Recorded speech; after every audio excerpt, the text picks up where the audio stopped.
23-year-old Sean Driver, the Red Horde, and it's a big one. It's Monday Night Football. It is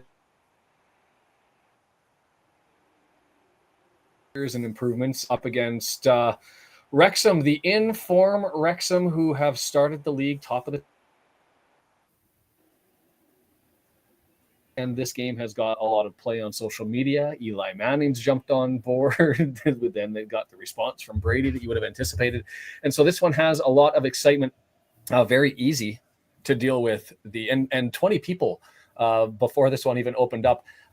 We'll get into the channel. And for anyone who's never been here before, make sure you hit the subscribe button, follow along, and do those sorts of things.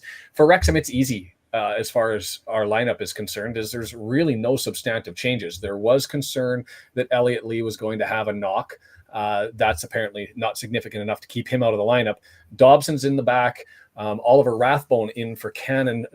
Cannon's on the bench. So when you look at the circumstances of things, you'd like to think that he's good enough to play. So a question as to whether that goes to form and preference for Ollie in the game, whether that's just to preserve him from the injuries. But yeah, let's hit those score predictions. Mike, you and I share the same score prediction, 2-2 for me. I will certainly take a win, and that's where David Nicholson has gone, saying from Houston, it's going to be a 3-2 final. Brendan, I didn't check. Are you with me on screen for this one? Yes, I am. How are you doing? Brendan, for those that don't know, Brendan, the producer, sits in the background, joined us, and did an admirable job for the women's match against Cardiff as we're listening to Mr. Brady. Or you can choose to listen to him if you wish, on Sky Sports, taking this one in. Admirable job with the Cardiff City Wrexham women yesterday with the loss, and thank you for doing that. Give us your take on this, on the Wrexham lineup anyway, and your score prediction.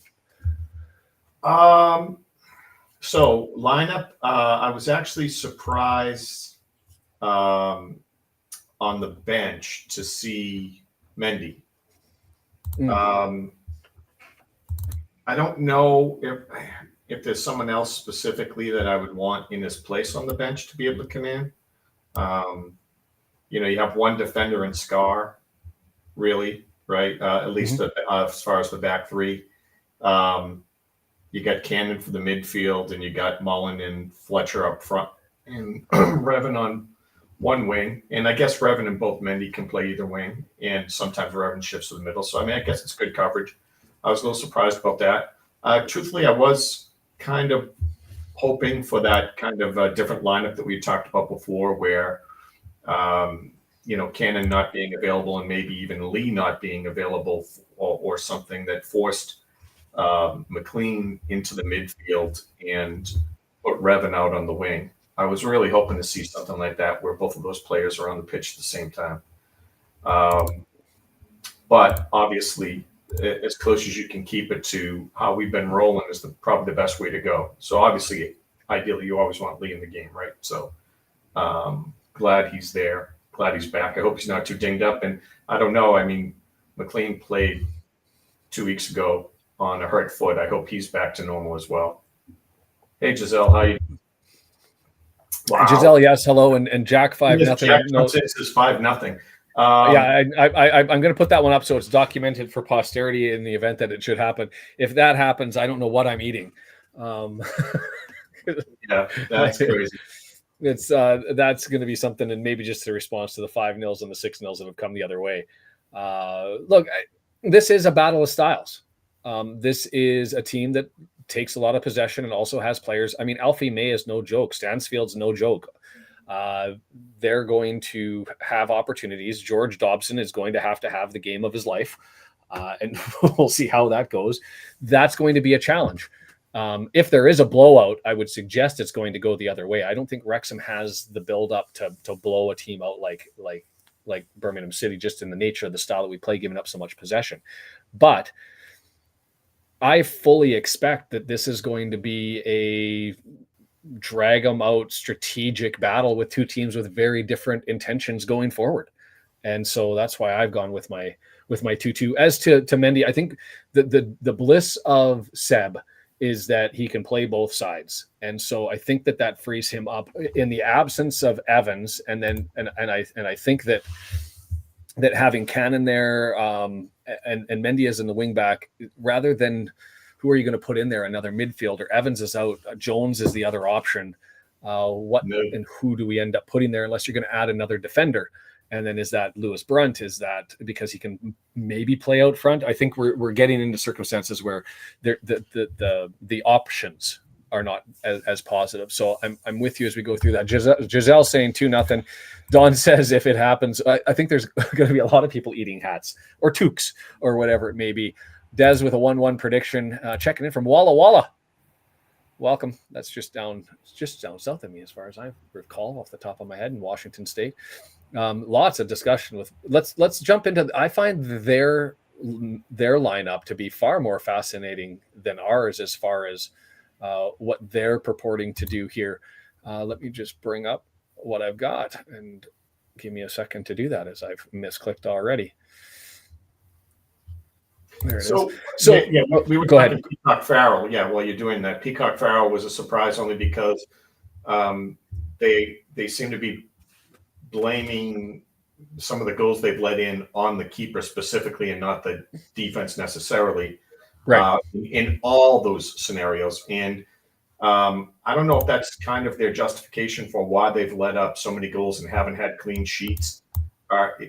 And that's what I find really interesting. They think they're going to be able to handle Wrexham, and that even though we've scored a lot of goals already, we seem to be clicking offensively, that those were only, mistakes. And he's just going to make a mistake once or twice a game, and that's the only time you'll get to score. Right. I don't know about that, right? Like what? He just happens to make only one mistake a game or two mistakes a game. Like maybe he never gets beat.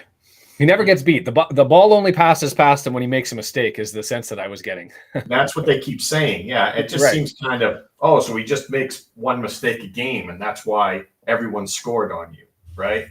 I don't know. I mean, maybe that's the case, but I don't know. I mean, I am a little worried. Like maybe he's locked in, maybe the big lights, maybe all the fanfare, they all of a sudden all start clicking. I mean, they supposedly on paper have players that have been more recently playing at a higher level and therefore should be showing more quality than Wrexham. But as you and I have talked about and others have referenced, we have that core playing together for a long time. They know each other. They're really starting to know their roles and making quick decisions. If we can bring that team, if we play well for us, I think obviously it's going to be a very good game, because even in all the cup games, we've played against higher teams from higher divisions and held up very well. So we can bring that energy and that togetherness. I think we'll do fine. Maybe we still lose 2-1 or something like that. But I'm looking 2-2, maybe 3-2. We give it at the end. Yeah, I'm a 2-2, and just to go through some of the conversation that was there is we've got Giselle's hubby's predicting a 2-1 draw any way we can get it, a 2-1 win. Snowboard asked if Wrexham is at home this match. We're not. We're at St. Andrews. And then we've got Welsh Techie who joined and signed up as a supporter, as a sponsor. Much appreciated. $1 for anybody who wants to go ahead and do that. Links down in the bottom and you can hit join. A draw would be good, but I think Wrexham are capable of winning. I agree with that. And I agree with Brendan, what you were saying with respect to the gel and all that sort of stuff. Where I'm fascinated to see is they've made some decisions that made me scratch my head a little bit. Peacock Farrell's the obvious one for the conversation that we've had. Allsop is not a bad keeper. He's got League One experience. He comes in with basically the same sort of a resume at the start of the year. So they've definitely, to me, this is showing that they've got definite faith in Peacock Farrell. And I've got a munchkin who just stepped in. Can you go see Mama?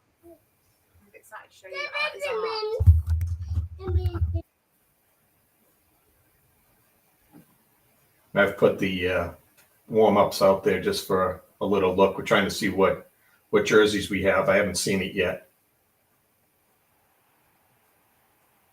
I don't know if we're gold or black, truthfully. I assume we've got to be going gold for this one. No, well, maybe I'll change it up. But anyways, to jump back in on that, I'm surprised I went with Peacock Farrell. The other surprises for me, Gardner Hickman drawing in on the right side. At least I assume he's going to be the right side of their 4-2-3-1. He's only had 82 minutes ish this game, or so far 85 minutes so far this year. This would be just his second start. The other one, they're opening up the new. Well, one's a new and one's a new old toy. Obviously, Jay Stansfield, we know all about that. The $15 million man, $15 million quid man, lining up front with Alfie May. The one that's also interesting to see is Tomoki Iwata, who came to them from Celtic after the deadline, August 30th. Well, at the deadline on August 30th, and so he's linking up with Pek Sung Ho in the middle of the pitch, and so we'll see how that all builds out. But I'm also interested, and they did this before. It's just me being, question my footballing knowledge and all that sort of stuff. Alfie May playing in behind Jay and Jay up front. I would have thought that they would have had Jay for his hold up purposes and Alfie filling in behind. And I'm interested to see how they interact and whether they actually rotate sort of positions as far as in the middle of their forward lineup there. The timing is difficult for Western Canada. It is. I was up early. I've got my work done and taken care of for a while, and I will be there afterwards and working all the way through. And yeah, the kid, get the long sleeves, Denise, while they're happening. While I have the opportunity, just briefly, the algorithm loves it when you end up hitting the like button. You end up commenting, and so feel free to join in the conversation. Smash the like button below, and a special thanks as always to our sponsor, Ultimate Promotions, ultipromo.com, ultimatepromotions.biz. If you're in the market for custom medals, if you're in the market for pins similar to these ones, I've got gum from my Nicorettes there, whether that be soft embed, hard embed, these stamped ones or otherwise, sports trading, you're doing it for work, labor relations, advertising, whatever it is, free artwork, free shipping. They're making sure that we don't have ads that pop up during the watch along. That's Ultimate Promotions at ultipromo.biz, ultipromotions.com. And there will be graphics that you're going to see that Brendan has put together and arranged and organized, all that sort of stuff. I don't know, Don. I like the 6 a.m. starts on the Saturday because I can get them done while the kids are in bed and then get out. And this is more chaotic and more work for my wife. So we'll leave it at that.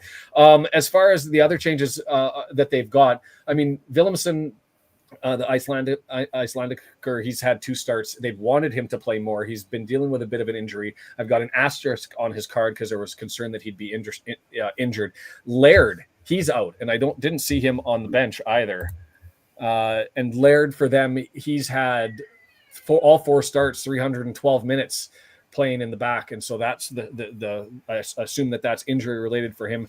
Harris being another question mark. That's Luke Harris, the 19-year-old Welshman. He's had 3 starts. He's nowhere to be seen in the lineup. I imagine he's getting the bump because of Iwata's arrival, but interesting that he goes all the way from frequent starter and lots of minutes to straight out the squad. And then the other one, Leonard, he's not showing up on the starting lineup, but he's on the bench. He's there despite having 3 starts and 229 minutes sitting on the bench. So maybe an embarrassment of riches that you've got the option to put in quality players like Iwata, Stansfield, Willemsen when they all come back from injury, and that you've got to put those guys either on the bench or all the way back. But that's the big change over there. Tell me, why did you get divorced? It was the midweek kickoffs mainly. That would be common to the match if it wasn't so personal. By the way, did you see Giselle jump? Giselle got the T-shirt. Yeah, that's awesome. And I was gonna get that all set up. I have one person who had something break, and I'm fixing that. But other than that, I think everybody else has had their stuff.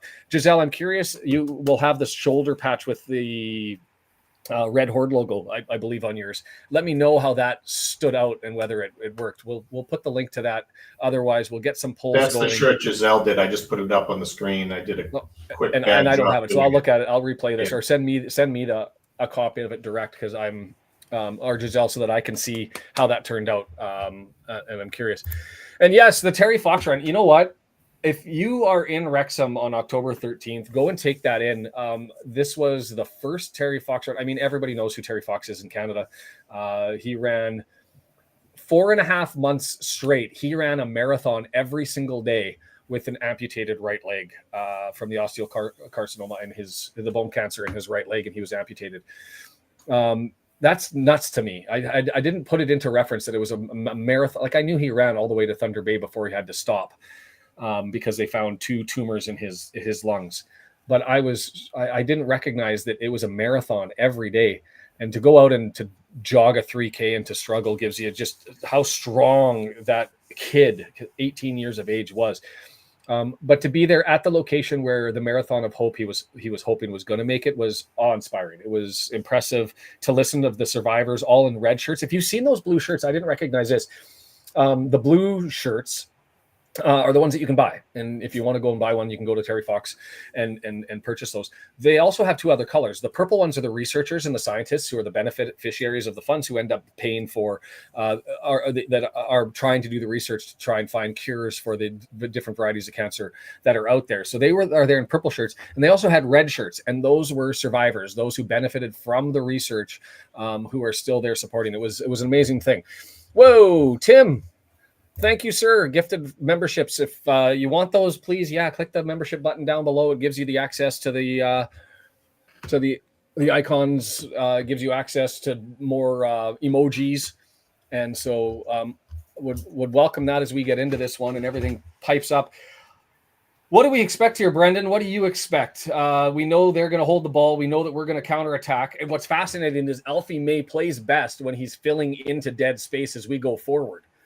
So it'll be interesting to see with no possession how Alfie May ends up finding where he's best. I mean, he's still amazing otherwise, but what do you have for a take, and what do you think we can look forward to? Yeah, I mean, I'm expecting that they're going to be pumped up. It's a night game. It's going to be sold out. I've heard that their crowd's very loud early in the game. I expect they're going to feed off that energy. They're not going to feel that we're going to be coming at them, so they're going to be in attack mode. I think we're just going to sit back and try to weather the first 10 to 15 minutes. I would imagine we'll just clear long, and they'll get kind of lulled to sleep with these guys are just hoofball, they're nothing, and then all we need to do is hit a good pass in the middle, a steal in the middle, and get it out to the wings and start doing our thing.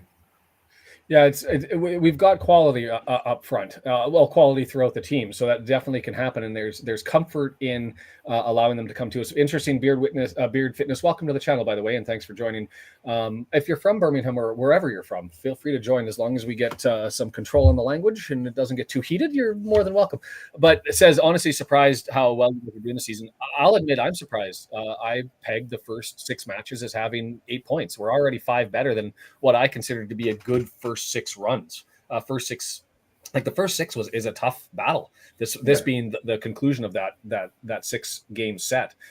To add Birmingham, to have Reading, to have Peterborough, to have Bolton, and look at that at the start of the season.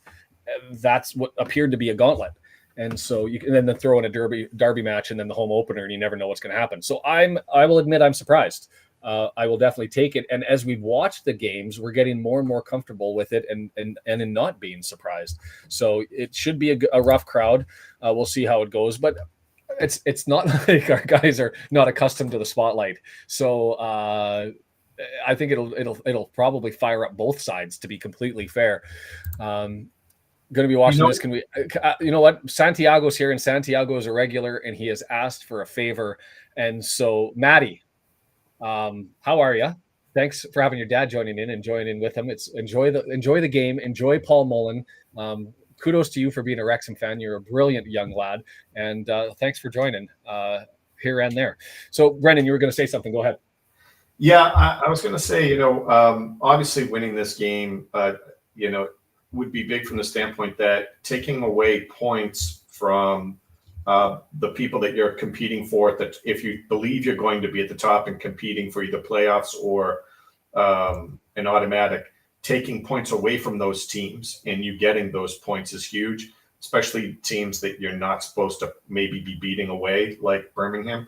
So obviously that would be huge. But the thing that I think I would like the most is to,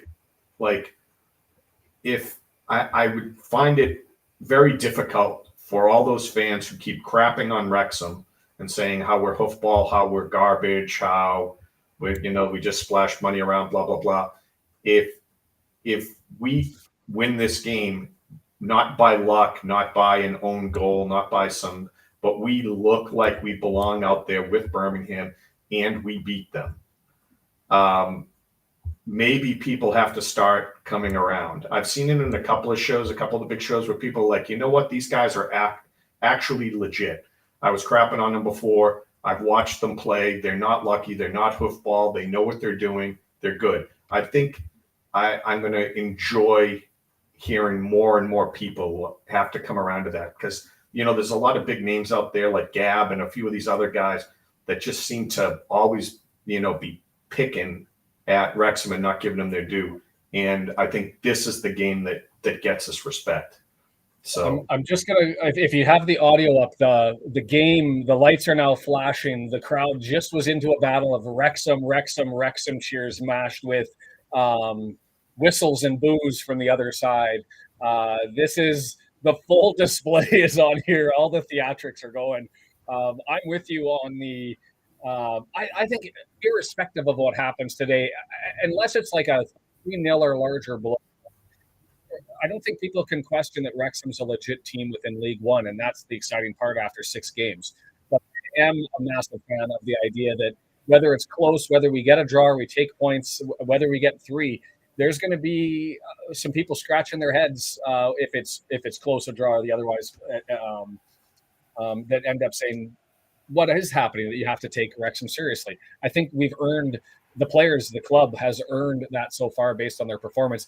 I got a chuckle, even though completely unrelated. The Birmingham City Who Are You that went out there, and if you haven't seen it, you can take that in at the half or watch it afterwards. It was fascinating that the call there, I got called a donut by a guy from Wrexham, and then immediately after he said, and I watched the whole thing and I got to compliment you. That was actually pretty fair and well done. So it was interesting. May the best team win. You know what? This is going to be fun. The Birmingham fans haven't been as obnoxious as some others that we've seen. No. I wasn't including Birmingham in this. Birmingham's been pretty good. Yeah. I was talking about the rest of the league crapping on us constantly, and I've not wanted to say anything back, only because we haven't proved. Like, you have to prove yourself. I don't talk crap unless you're producing, right? So this is kind of it. This is the show me what you got. Yeah, it should be a good one. And I've got poll options that can go up if people have them. Remember, we always do the top comment of the match and put that out on social media, so you can do that. I've got the nicotine in 102 days without a cigarette and a 3K run in. I don't know what's going on with my life. It's all messed up now. And I'm just going to clear up some of the garbage that's on my thing. So I keep flashing bits of the light show at Birmingham onto the screen, and imagining if I love that they're doing this, because there's no way that McElhaney isn't looking at this going, oh, we got to be doing something like this. Like, they think this is a light show. Like, we gotta get the Kairos to the point where we're one-upping these guys. You know what I mean? Like good thing they're still planning everything, because now he's getting all the best stuff here from Birmingham. We're going, okay, this is what we got to do. We got to get at least 30,000, and we got to have it all class. Yeah, for sure. It's the return trips in January. It's actually pretty early in the flip over into the remainder of the ceiling in this one. So excited for that. We're sitting at 9 minutes away from kickoff, just ready for somebody to say, let's get ready to rumble. And Des, so and whatever the result, don't worry. I've seen enough to know we are a solid, tight unit and good team. You know what? You look at what happened last year when we went to Stockport. We took a drubbing, and I've said this during the preview. I said this during the Huddersfield Bolton match that we watched on Saturday. Is I anticipate that there are going to be a couple of days where the team completely lays an egg. When you run the type of system and style that we do, that's probably going to happen. Can you predict it? I don't think you can. Does it depend on the quality of the other squad? Not necessarily. And so we'll see how that all happens. And Tim, there is respect for Wrexham. I just worry about financial sustainability. And Tim, 100%. And that's what I've been saying is, when you don't have the academy set up and you're looking to get that revenue, you are really relying on the foreigners, the international, because you can't. make the stadium bigger until you build the stadium. And you will always have a cap and a threshold and a limit on your capacity. With streaming and with merch, you don't. And that's the brilliance of what Wrexham that I don't think is appreciated is they have exponential growth in that area. And if they can capture it, then the financial sustainability is buttressed quite a bit. The effect is softened when you're bringing in massive turnover. And it's not just bums in seats. It's also us watching, as we are right now, these flashing lights. So I like to think that they can find a cure to it, but it would make the world a lot easier if they figure out their kit situation and their streaming situation, and they're able to capture as many fans that are out there looking to jump in. 600,000 in a year last year, after having like 1.7 million the year before. You need to capture those people. Hey, Vinyl, how are you? And if I recall correctly, Vinyl, do you have some Aston Villa love in you? Was that you that I saw doing that? And Fred throwing out, I couldn't go without a cigarette. There'd be teeth marks in the furniture at home. I'm with you. All the light show, all the build up, this being on a Monday night. I feel like I want to do one of those Ric Flair. Woo! You know how he comes out and whips. You've got time in the background. You can go and grab a green screen video from YouTube and throw that one in there with a woo. Exactly. A little Ric Flair stuff in a little wrestling pageantry to the whole mix. The sad thing on my perspective is I don't run the YouTube stuff. So if you throw any of those videos out there and somebody starts talking over top of me, I will have literally no idea until somebody says it. I was laughing at you because you didn't know, but the regulars all know this. I have this thing for calling flops. I don't like people going to the ground unless they get absolutely ruined, right? And even when people were getting ruined the other game, I just love hitting my flop gifts. So you're like, oh, that was a fair tackle. He got clattered into, he got taken out, and boom, I'm putting flops up on the screen behind you. You have no idea that I'm calling it a flop, and you're like, oh, yeah, that was valid. That was valid. So, yeah. Yeah, next, and I love the fact that not even a warning in my ear. Yep. I just look like a putz myself doing the thing. Just sneaking the crowd behind you, yeah. The crowd is, I mean, we're outnumbered. I forget how many away fans that we have going there, 3,000-4,000. They will be in full voice, but you are certainly hearing the Blues fans right now. It's something else. The lights are out. The lights are full on. Man, talk about getting it fired up and putting on a display. Let's just see how the game is. It's going to be and the referee to throw out the caution. I don't recall him calling a bad game in the Tranmere matches that we watched or the Barrow one that we won, but we have seen him 6 times since 2016, 3 times in the last 2 years, and we've only won 1 out of 6, that being the Barrow game last January. So Scott Oldham not really been friendly with us anyway, but I recall, and I don't know, Brendan, do you recall any of those games, the Tranmere loss, the Barrow win, or the Tranmere loss previously in the National League? Do you recall those being referee focused? Because I can't. There were a couple where I think maybe the refereeing hampered us quite a bit. I remember someone getting sent out really early in a game on a garbage call. We were down. Where was that? We were down a man in the first 3.5, 4 minutes or something like that, and we kept it a game the whole way. Was it O'Connell? I think O'Connell took someone out in the box or something. They gave him a red card, threw him out.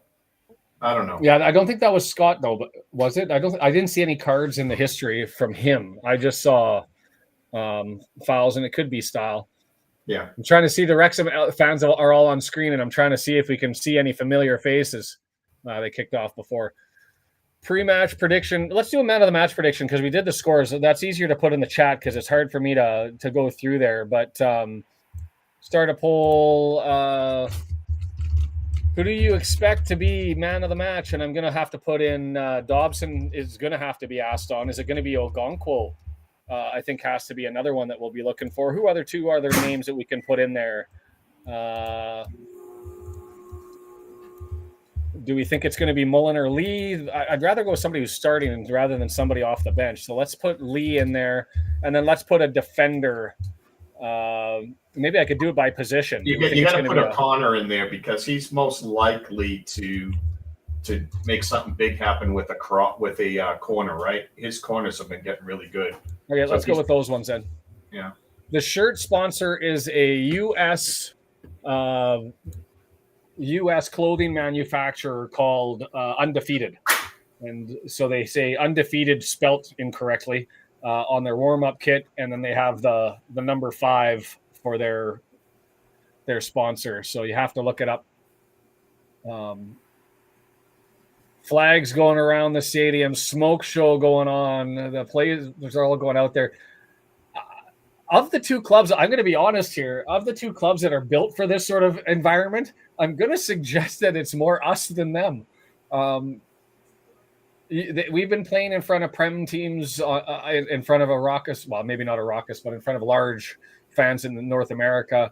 I think that this plays right up our alley, but we'll see how this one goes.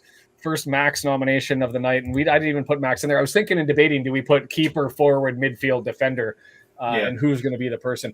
I think it's Dobson. And more important than that, Brady. Is Beckham sitting with the Is that who's with Beckham? Is that his kid? Yeah, I think it's his son. Yeah, Beckham there next to Brady. He's on the wrong side.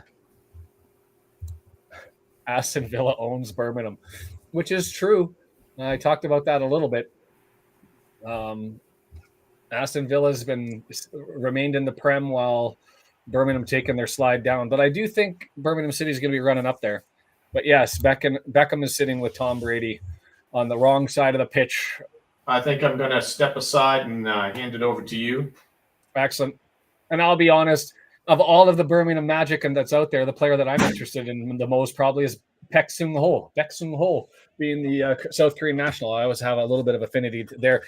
Before we get started, as they're lining up on the ball and getting everything all set up, just remember, no spoilers, please. If you see a goal, you're going to be ahead of me because of the latency that happens in doing these broadcasts. Try to keep it for yourself.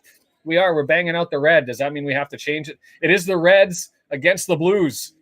And I feel like I need to do a quick change here. McElhaney on the screen with Harvey on his shoulder.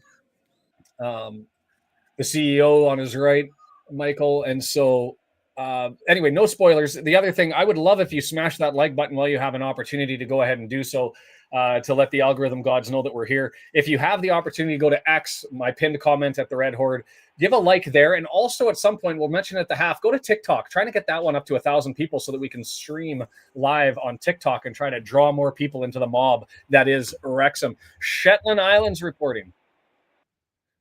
And 20 more on X2 would get us over the 500. I mean, I don't know if I'm going to get 5 million impressions in 3 months to be able to monetize, but we get added features at 500 followers on there. So hit our social medias. We're at the Red Horde everywhere. Do that.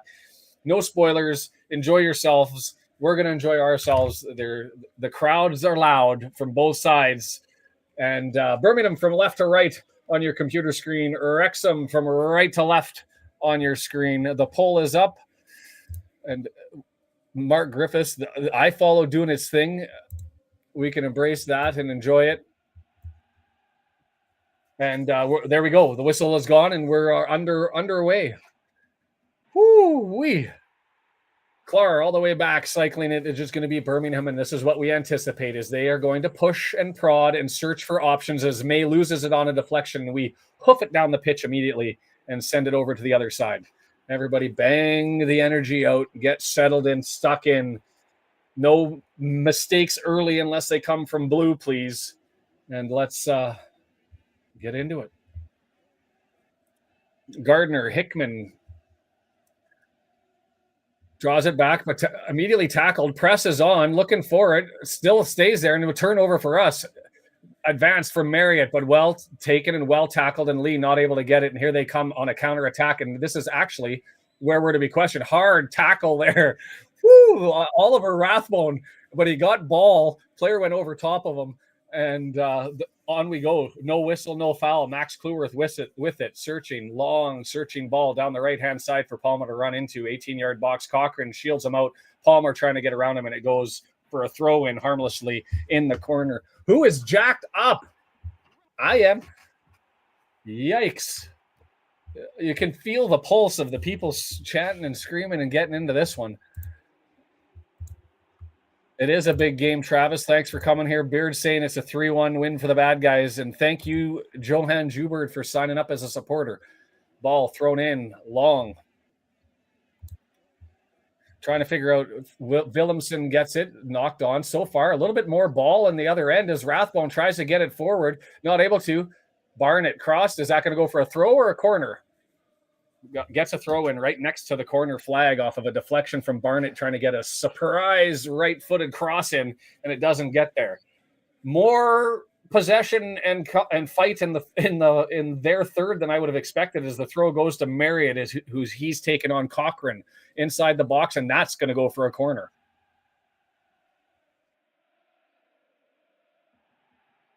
The way that I didn't see the referee point to the stick, and I saw the keeper go to collect it. And so we're underway looking for a corner here. Who's serving this one up? It's going to be Mr. O'Connor, right-footed in swinger. Let's go, lads. Set pieces. Get something done here. O'Connor, left-footed, up in the air, far post, down and headed. It's back, and it's Marriott with a goal. Falls exactly to his feet, and you can celebrate it and get into it. We take an early 1-0 lead. Woo, baby. Set it, boys. Limbs everywhere in the crowd. McElhaney trying to bite you can see him biting his lip. So that one went far post. I don't know if it hit the back of our player, but what happened is it rolled out right in the middle of the pitch, 10 yards out, right from basically where the dot is, and Marriott is there to put his right foot into it, and he does it. So it was punched out by the keeper. And Baek Sung-ho not able to get there. The Korean midfielder failed the assignment against Marriott, and Marriott just puts it through, and it hits through the legs. Score it up. That was Cleworth causing the problem. Punched out, and Marriott with the finish. Baek Sung-ho. 잘못했어, Baek Sung-ho. No, 망했지. Basically, I'm letting him know he screwed it up. 망했잖아. I'm letting you know you screwed it up, Baek Sung-ho. 고맙소. Baek Sung-ho. I hope somebody cuts that. I'm going to cut that whole session and put it out there afterwards. So let's get the Koreans on board. 한국 여러분은 다른 팀 찾고 싶으면 Wrexham fan 해야 돼요. 가자. Wrexham 화이팅. There we go. Woo! A morale breaker. The game is on Paramount Plus in the United States. It's on iFollow everywhere else. Sky Sports will have coverage with a bunch of domestic providers as well. You can go to Live Soccer. Oh, man, I can't remember the website, and I reference it all the time. LiveSoccerTV.com, and they'll tell you where to get it in your country. Whew. Now all I hear is Wrexham. Birmingham has now seated. The crowd is, and we're coming again. Feeded forward. They're asking for an offside, and it is given. Marriott just ahead of Bellick. Ay. 3rd minute. Write it down. Marriott. I need a heart rate meter. There you go, Don. Thanks for throwing that one in. Brilliant start. Beard Fitness says enjoy it while you can. His 3-1 prediction is now set up for us being heartbroken. And so Bailey, Peacock, Farrell, which that's one that you can't really blame on him. He did the right thing punching it out, didn't get enough on it. And maybe he should have pushed it to the side, but he had Cleworth right on his doorstep, and it deflected on its way in. So you can't blame him for it. As Birmingham now probably trying to look to assert themselves a little bit. There's Baek Sung-ho. 망했잖아. 또 했어? He did it again. I'm going to say that 망했잖아. You screwed up, didn't you? I'm going to say that repeatedly. Or maybe I shouldn't, because we won't get Korean fans.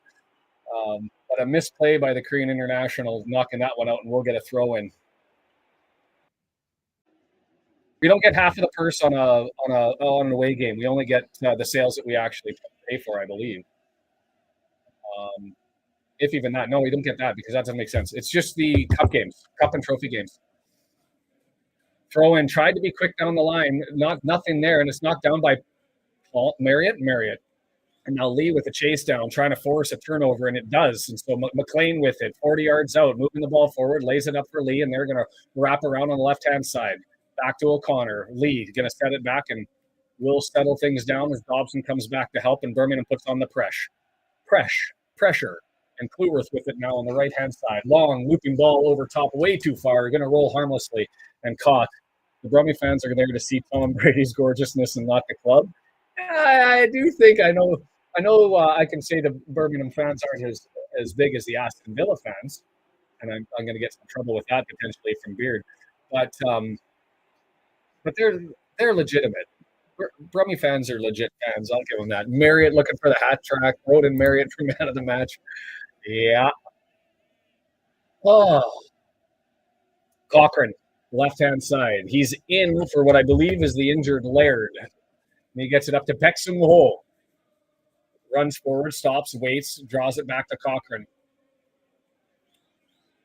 Mid-block, lining up, and it's Clark who gets it right-hand side. Moves it forward. Just first-time touch there for Willemson. I haven't called his name. And that one out. You bet. Throw in for us. Willemson couldn't handle the hard pass from Iwata, the new man, and it goes out of bounds, and away we go. Let's get into it.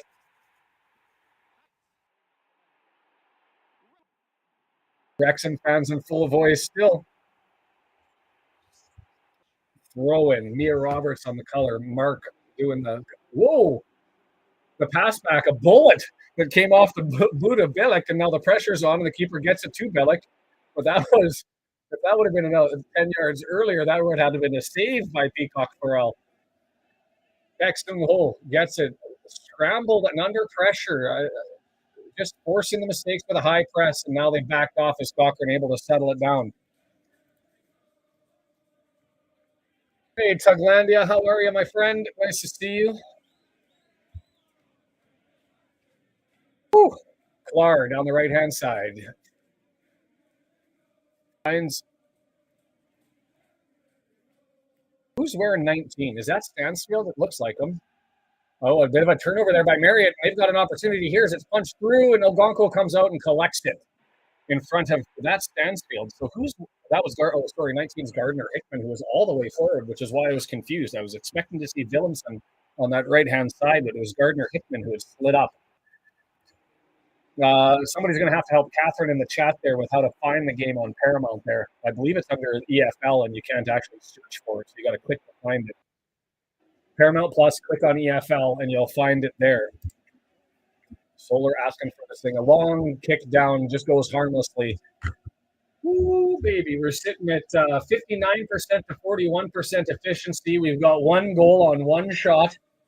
Expected goals 0 so far for Birmingham, 0.16. That's as good a start as you can get. If they have an XG of 0 at the end of this match, that's not happening. They're going to come at us in waves, and that's an advance. And well done for EOC. As Stansfield behind him and may run and at him. If he misses that play, it's dangerous, and he just takes it off the knee and punts it out for a throw in.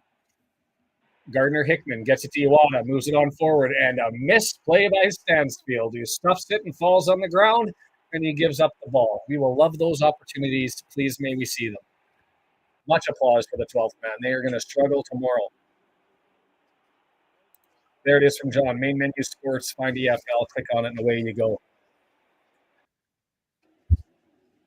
Beard, our friendly Brum fan, says 2-1, I'm assuming for them by halftime, as the possession is now up to 72% for Birmingham.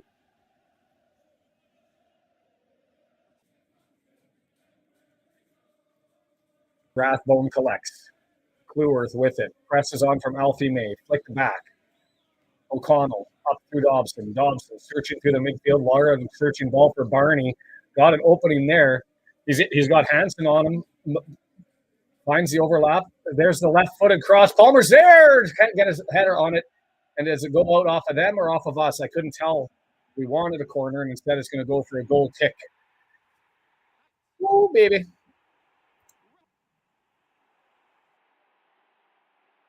I think the lag is getting worse and worse only because of the delay with Restream, and there's nothing I can do with it on our end. It is what it is. We just ask you not to spoil, right?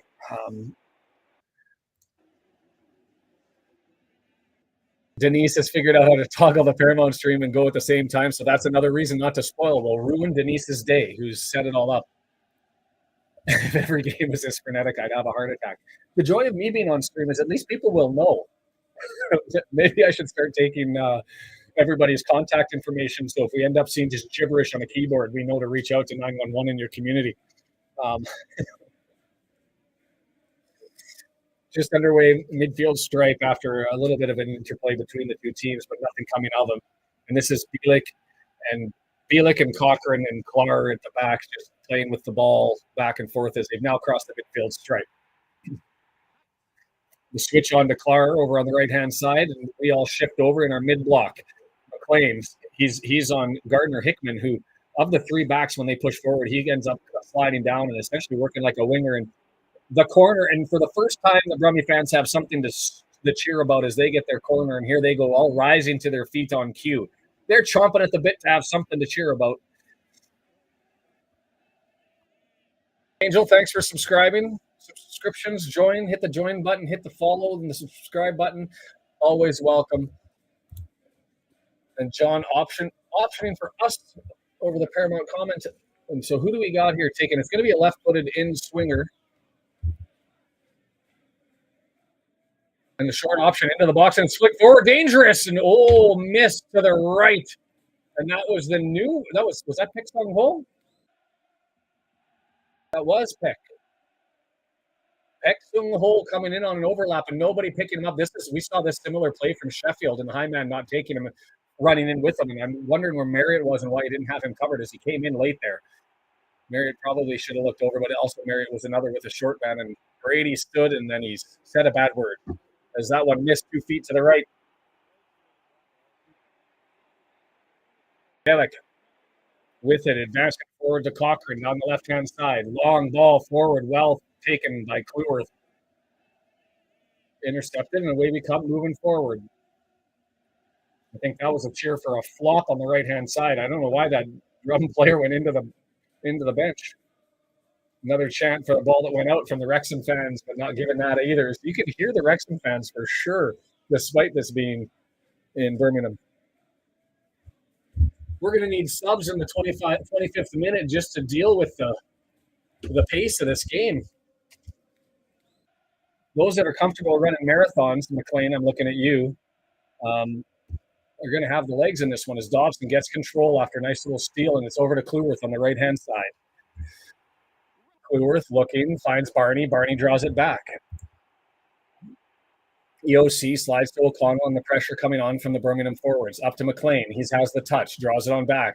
O'Connor with it. Not the greatest first touch, but he's able to save it and gets a nice ball up to Lee. Lee to McLean. Nice play by Lee, and he flips it for Palmer to chase it after. Is it going to go too far? Stay in. Palmer does maintain it. He's now got Bielik out with him. He finds Lee, 18-yard area, looking for the cross. Decides to go straight to the middle of the pitch. He's got Rathbone there. Rathbone now over to Barney, right-hand side. Dancing. Barnett, what's he doing? Gets it in. It's there, but it's kicked away. Cochrane able to poke it past. And Alfie May comes back to save it before it's cleared by the keeper all the way done. And Bobby, 1-0. You missed a Marriott goal on a set piece. A punch that didn't go out and landed right to Marriott's feet, who hammered the bloody thing into the left side of the net. How many confused fans are wandering in Alabama looking for the stadium? Oh, David with another brutal and brilliant comment. If it wasn't the insult to us, I'd put that one in there. Kluwerth had the long switch to McLean, and a nice first take, and it gets kicked out, and we'll get a throw in on the left-hand side. Both teams searching, XG equal, and we're 25 yards out with McLean looking to get it in. Lee has it. I'm going to move the microphone a little bit closer here because I'm looking to my left and I don't want to throw the sound off here as we go.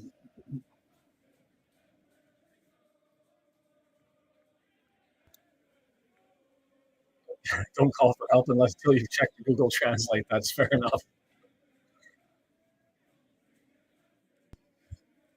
And thanks. It's Disney Plus in Mexico that you can pause as well. Paramount allows you to pause, so everything is good. People following along. No spoilers again. What a lot of fun this is. 16 minutes in, and I'm jacked. Sam, nice to see you. Good morning down in Australia. And a long, long searching ball that does nothing but land into the hands of Peacock Farrell. Birmingham with it. On the foot of Bielik. Up to Sungho. Back to Bielik. Cochrane now across the midfield stripe. Methodical. And this is what I anticipated, not the heart thumping up and down the pitch stuff. Right-hand side now. Klar over there, draws it back to Bielik, over to Iwata, slides it back to Cochrane, and they're at the midfield stripe, still searching his Birmingham. 17 minutes passing now. Iwata, the new man from Celtic, slides it on over to Klar. Hey, Spain, I think our home players are Shrewsbury. Might want to check the graphics there, Alan. Brendan, do we got the Brendan guys? Maybe I got it wrong. We got the Shrewsbury guys up. He's gonna have to. Brendan's gonna swap that out. There's another giveaway, but mistake by Birmingham puts the ball onto our hands. That's about 3 that they've had. Just missed touches. Willemsen on the right hand side. The giveaway here, where they've just made a mistake and turned the ball over. And Chris Davies is up, encouraging them, trying to get this one through and moving forward. So it'll be a throw in from O'Connor, and he's going to go across the midfield stripe, looking for Palmer, who flicks it on, trying to find Marriott, but it's over his head, over Bielik, and it's played back to Peacock Farrell. Cochrane with it now. I won't say weak, but it hasn't been impressive by any stretch as of yet. I mean, they can turn it on at any second, and that's the challenge. Is EOC, nice play, gets it past Stansfield and May on the forecheck. We would call that in hockey. The pressure, and it's all the way over on the switch, and we draw it through the middle here as Lee takes it. He's got Iwata on him, draws it back to Cleworth, and we're looking to settle this down and search for options. Cleworth, long thumping ball, and then easily to Cochrane, and he finds an empty man. But are we able to get control? We do. Midfield stripe, nice little dancing play. Rathbone dancing through 3 people to maintain control, and that's between O'Connell there and Rathbone there. We've looked confident in control and with possession. McLean looking for Palmer. He's got the run on, and he's got who's in the middle. Marriott attacking, doesn't get the ball. Palmer probably could have gave it to him, and Marriott is saying, "Why didn't you?" McLean dancing, get into it and focus, guys, as the cross gets blocked. But McLean still, the challenge is on as he's got Willemsen all the way back. Are we doing the high press? No, we'll let them set up, it looks like, in the back as Klar is there, pushing it over to the right-hand side, and we'll pull back in possession. All the way back comes Hansen from the front. He gets it over to Beck. Exum Hole over to Willemsen, and they've got some options here coming up on the right-hand side, and they find them. That's Gardner Hickman, who's all the way back from his right back position. And he not cleared very well, and it's now right in front until it gets cleared there. And now it's fouled on Klar, 25, 30 yards out. He's looking for Exum Hole. This is the closest that Birmingham has got to really pushing and threatening. Is this kicked over from Hansen to Cochrane, and it's a long, horrible cross. And then here's the Bronx cheer from the crowd as they give out a groan and a thank you for another mistake that ultimately befalls Birmingham.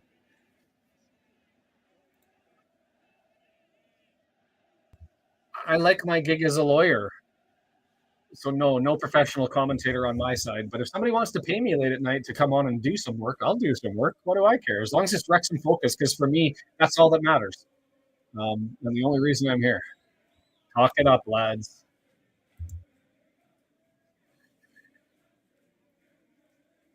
Ooh, a battle there.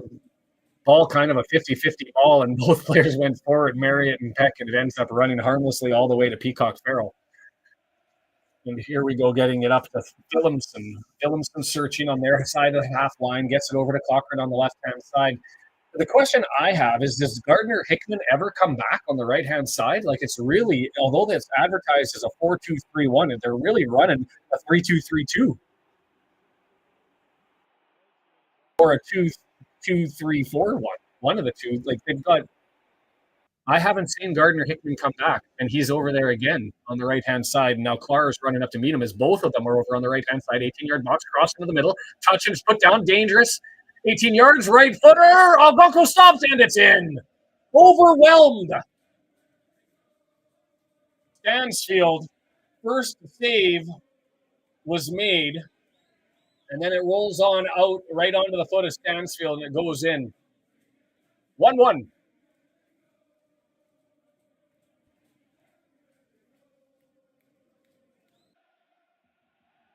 Marriott for us. And yeah, the question is could Ogonko stop that one instead of giving up the large rebound?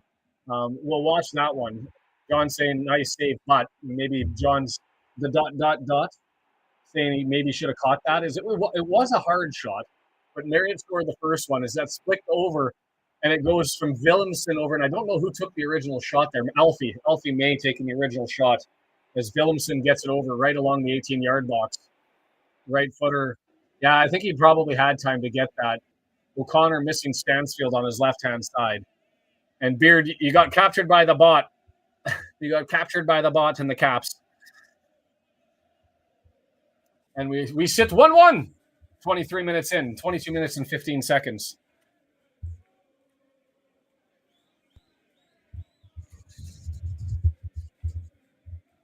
And now Birmingham back and into the noise. Call them fair weather fans if you want to. Silent it while they're nervous, but now they think they have something. Wrexham won't stop, that's for sure. Long searching ball. O'Connell has to head that one away, and he finds Dobson.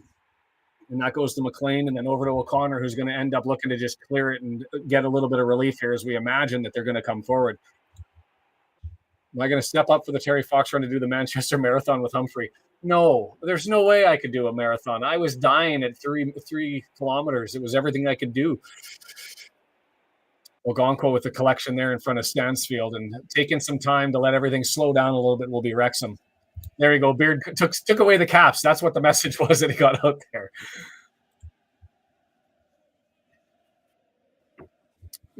Yeah, good first save. That's all told. I'm still happy with how the game's been going so far. We've had our chances. We know that they break down in defense. They've made enough mistakes that makes me think that and there's a nice mistake by Peacock Farrell who just kicks it straight out, and so we'll get a throw in at 25 yards out. This is the contrasting styles and the contrasting personnel. They're gonna overwhelm us at time. They just did. We're gonna have our opportunities and break them down, and we've shown we can do that. Barnett here into the box, and it's cleared away by Balick in front of Marriott. Peck tries to get it down.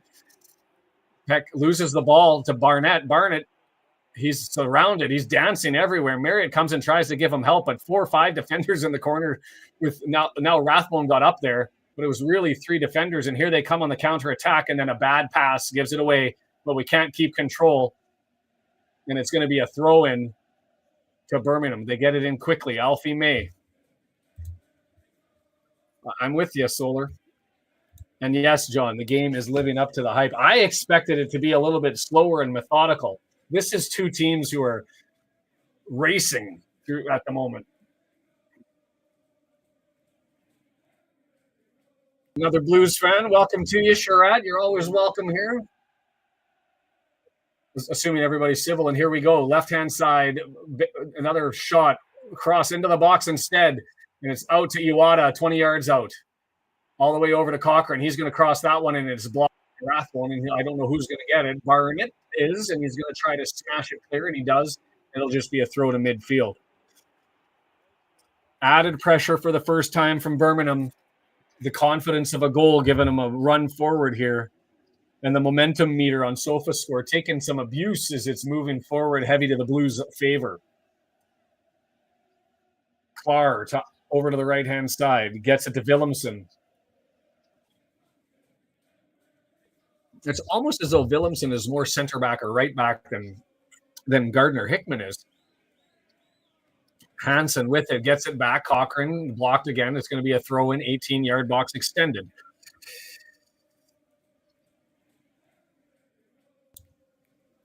I'll definitely say that.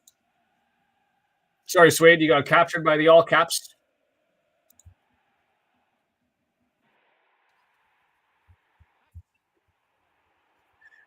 And we're going to get possession here on a free kick. And they say, throw it back. And so we'll take it back on our 18-yard box, and away we go.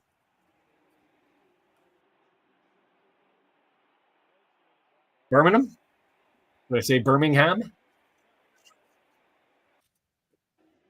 Did I pull the Alabama? Birmingham.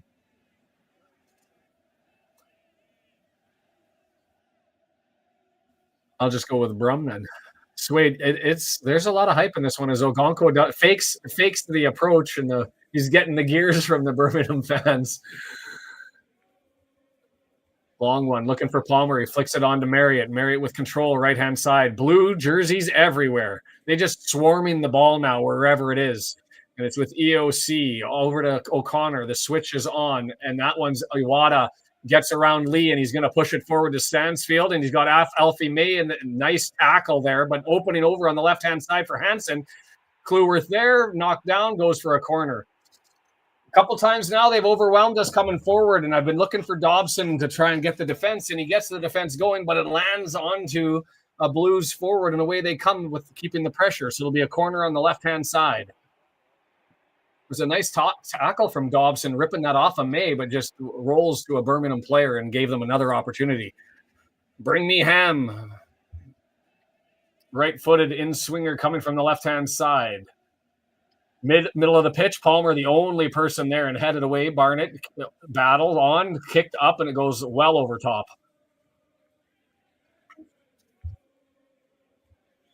Birmingham.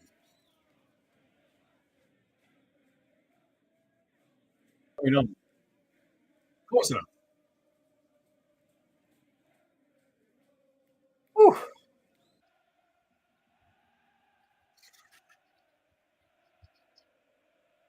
Birmingham. I'll just go with Brum. Hey, I stopped calling it soccer already, and I accidentally said franchise in the Who Are Ya? I'm with you, Swade. We'll give him the gears. Palmer gets it to Marriott, and the problem, Marriott not able to keep it forward to Lee or to McLean, and so it rolls harmlessly to the keeper, and it's with Cochran up to Beck Sung Ho, who gives it away. Beck Sung Ho not having himself a game, as that's going to go off of Barnett and go out for a throw. It is. It's the speed through the midfield that's proving to be an issue at the moment, and even when they do stop the charge with Dobson with that tackle, just being overwhelmed with people not coming back.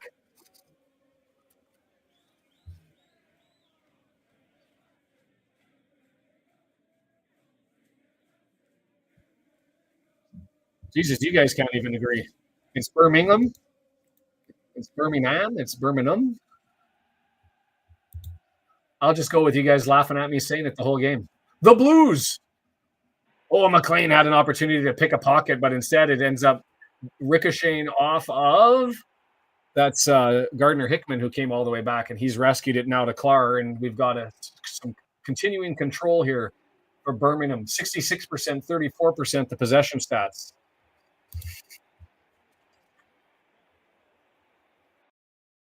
Whew. A breath for everybody approaching 30 minutes. Down all the way, a right footer trying to find Willemsen was Gardner Hickman, and instead it's just going to go out for a wasted opportunity, and Ogonko goes to collect it, taking his time, slow and easy as both sets of crowds taking a bit of a break on this one. A damn thing called work. I'm taking a break. I'm going to be up till midnight, I think, trying to get caught up on everything when it's done. And yeah, gross seeing him sit with Brady as they're having a chat.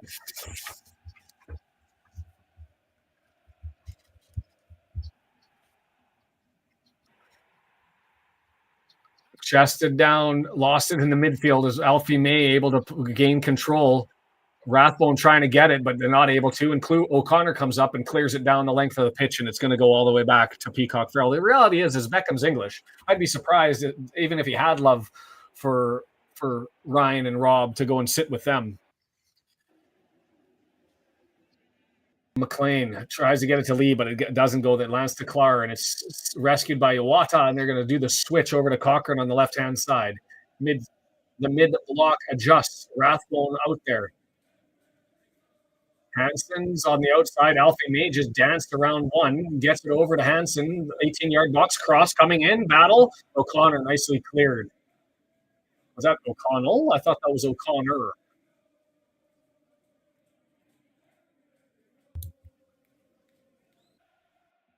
Beckham is sitting next to Tom Brady and cheering for the Blues as it's down to Lee.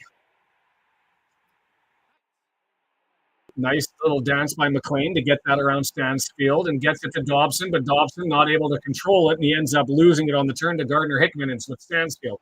Now to Beck. Beck, 25 yards out.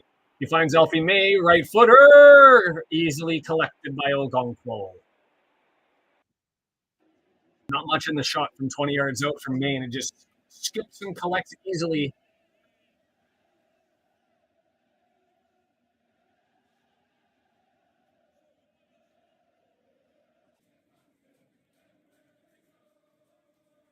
Stansfield upset that May ended up going there for the shot. So hopefully they have a nice little disagreement, and we get a charge from Stansfield. He gives a yell as he wipes out Kluworth over on the right-hand side. Free kick from just inside the midfield and drawn on back. 32 minutes. Yeah, this is a battle. Palmer, edge of the area, and nicely collected. The light little touch and a flop beater should be dancing up above my head here somewhere from Clark going down on that one with the soft little paw on the left shoulder. Got the sniper reaction. I love this one. Watch the soft hand and the sniper got him. Oldham's even giving a smile that he probably shouldn't have whistled that one down, I think.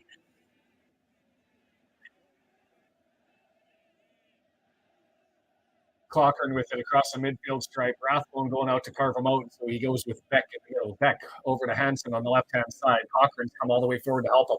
Barnett on Hansen. Advanced forward, looking for a cross. Well done by Barney, and it goes for a goal kick. Barney taking on Hansen. Showed him a lesson on that one. The flop count. We had the flop counter. It's still being worked on in the background. And we'll be adding that when we get there. But now there's flop graphics. It should be bouncing around my head whenever there's a flop in the interim until we get the flop counter and the graphics up. Short goal kick to O'Connell. He's got O'Connor on his left, and he finds him. And we're going to get to the midfield stripe as O'Connor pushes in front of Williamson. Lays it off. Nice little play, but it's going to get to McLean, and it can't. And it gets touched, and it's going to be a throw-in for us. 18-yard. Oh, it goes Birmingham's touch way. My audio isn't great. I wonder, did I lose and have a little bit of a blip here? You tell me what the problem is, and we'll try to fix it. I think he saw there was a flop after he already called the flop. He needs to put the whistle away so he doesn't make that mistake again. Yikes. Midfield stripe. Clark enters, gets it down to Gardner Hickman. Gardner Hickman, middle of the pitch. Here, there's opportunity. Stansfield in the box, and well done by EOC to push it off, but they gain it again. Gardner Hickman, right-hand side, looking for another push. Clark all the way up. Gardner Hickman, right side. Cross, far post. EOC heads it away, and Beck is over there to try and collect that. Iwata with it, out to Peck. Left-hand side, 30 yards out.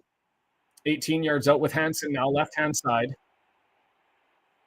And here they go again to Cochrane, over to Iwata across to Clark to Gardner Hickman on the right-hand side as they're searching left to right to try and find something, and it's all the way back to Bielik in the middle of the pitch, 35 yards out, and they just keep inching their way forward. Alfie May over to Ant Hansen, 18-yard box with Barnett looking for a cross. He gets it in, and Dobson gets to it, but straight in the air, and EOC puts it forward. Dobson with it. Somebody just clear it.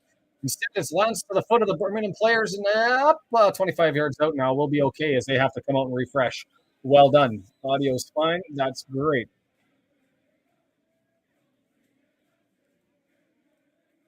Birmingham continuing with the pressure. Flicked on to Alfie May, 20 yards out. He finds Clark over on the right-hand side. 18-yard, looks for a cross. McLean spinning to get to the back. They yell for a handball, but not going to get it. Oh, that's a yellow. Oh, he's going to get a card for that one. I mean, that's the most obvious card that you're ever going to have is McLean on the break and a counterattack. And Clark, I love this one because this plays into our style. This Clark doesn't even try to tackle. He just lays it over top and pulls him down. It is the most blatant yellow that you'll ever get. Not enough to be a red on the situation like that as he just grabs him and wraps him in his arm and pulls him down. You can't call that an obvious goal-scoring opportunity to make it a red. But I like him getting a yellow there. Anytime the center backs can get a yellow, that means they've got to be a little bit more nervous on any other future counterattacks we make, and we know that's our game. So, but yeah, the obvious yellow. Marriott with it. No, he gives it up to Iwata, and Iwata has an opportunity to push it forward.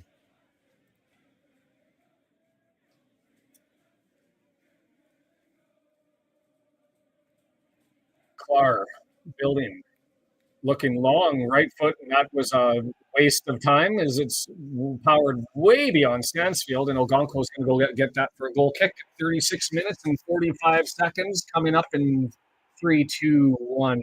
There it is.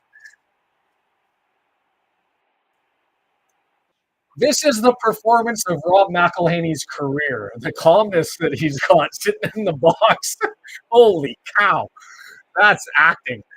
Ogonko grabs it and throws it down.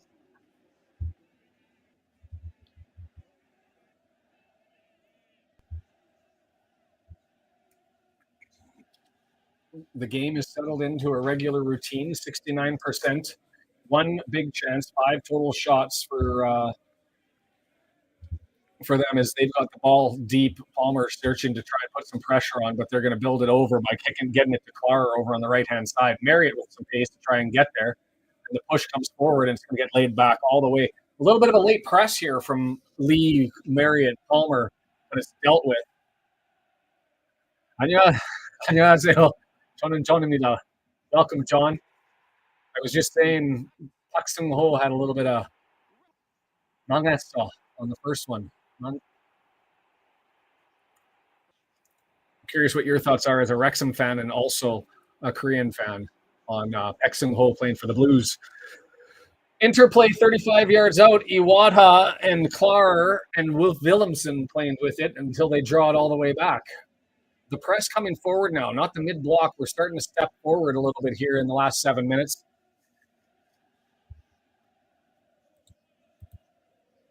Yeah, and I think that's what you'll see.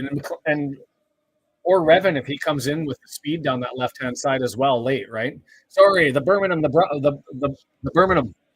pronunciation is going to get you. Here we go. Long cross that's there. Barnett just leaves it alone. So it goes wide, and they'll get the ball over on the other side as they collect it. Hansen flicks it on. Kluworth has it. He's just going to thump it down and force the clearance on that one. Yeah, I'm with you. We did have a bit of pressure there, not with the possession, but it did allow a reprieve. The ball, Rathbone get an opportunity to clear that one, but Peck's able to get it over to Hansen. There's Peck again. Back to Cochran. The switch is full on. It's going to be a long ball getting over to Gardner Hickman. Gardner Hickman draws it down. Back to Clark and still searching as they push it forward. Willemsen now looking for the cross in, looking for Iwata, who's come up, and Dobson with him, able to clear that. Well done by Dobson to catch that run and go back and get the header on it. And it's Lee, half clearance, and he plays it forward, and we've got an opportunity to marry it. I thought that he was pulled down by Iwata, but not given. So here comes Beck. And the tackle on Beck missed, and they're 18-yard of the box. Opportunity, and then cleared away, I believe, by Kluworth. And Marriott and Palmer now all the way back. Lots of pressure. Overlap. Cochran, left footer, over the top of the side of the net. Bend, don't break, the fifth of the game. Bend, don't break, as Sherratt here cheering for the Blues. The Hollywood Derby. I can't even with that.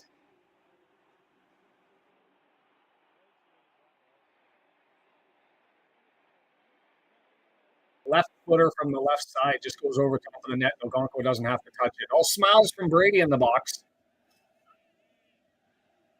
Oh, boy. There's going to have to be a lot of subs coming in on this one just because I can't imagine that they, even after they come back after a break and a half, they're going to have lots of energy. Ogonko looking for Palmer. Head on it, goes to Rathbone, but he's not able to control it. And it's going to land to Cochran, who's going to thump it forward. Missed first touch by Rathbone. Had an opportunity on a missed touch there by Hansen, but instead we get an interception. And here we go, a little bit of control here. Palmer draws it back. Rathbone, Dobson, Barnett, and here we go.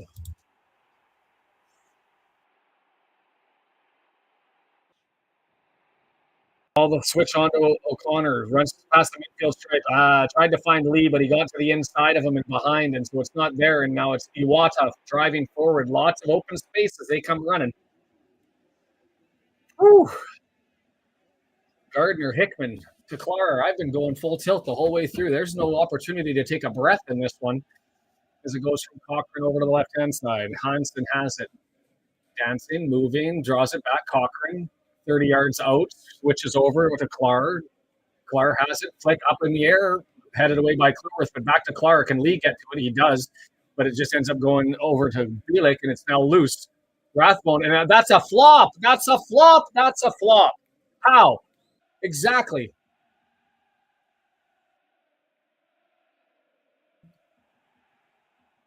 That's how that's up back.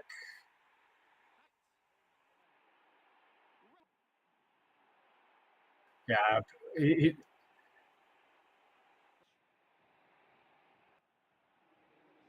Well done. Good battle. Willemsen, and well, you got to give that. Thank you. And O'Connor screaming and saying, I had an opportunity to play that forward, and he's now giving it up. And is he going to get booked for yellowing? O'Connor gets around Willemsen, pushes it through and gets it past Clark, and then he gets pulled down by Bielik. That's the two center backs all forward, so he's got a case to be made there, but that one couldn't be controlled by Marriott. Midfield just not able, and I think it's the pressure that Birmingham has and the speed, drawing our midfield line back. And so when they end up getting it to Palmer and Marriott, even though they're able to knock it down and get some control, there's just nowhere to go with the ball.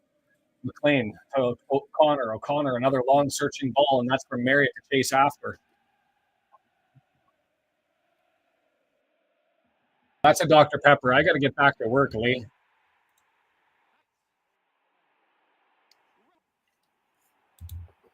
Note to self: drop that effect. I will try. The other one I'd say too much is in any event. Midfield. Minute and a half to see how much we've got till extra time as it's Clara with it. Being Willemsen just playing catch near the midfield stripe. Clara changes, gets it to Bielik. Now all the way over to Cochran over on the left-hand side. Are they going to push forward? Palmer over there to apply some pressure. Off Rathbone out there to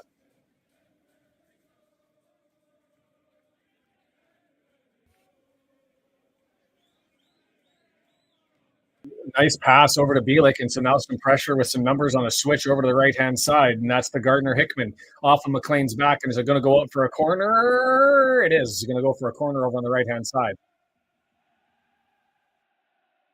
Minute to the half.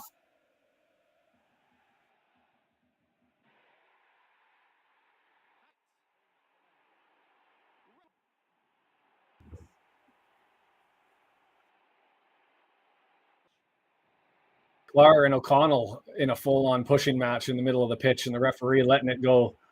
Oh, and then the whistle goes to go and talk to them after Clark raises his hands.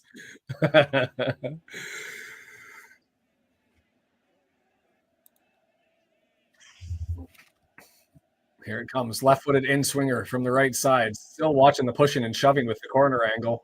Cochran delivers. Going to go far post. And it's put down, and here's O'Connor all the way over there, but he doesn't get enough on it. It's just going to go for an easy throw, and Peck does it easy to May, and they've got it on the left-hand side. It draws it all back. That won't be Cochran back there, but Hansen, I imagine, because they've just finished the corner as Birmingham sets.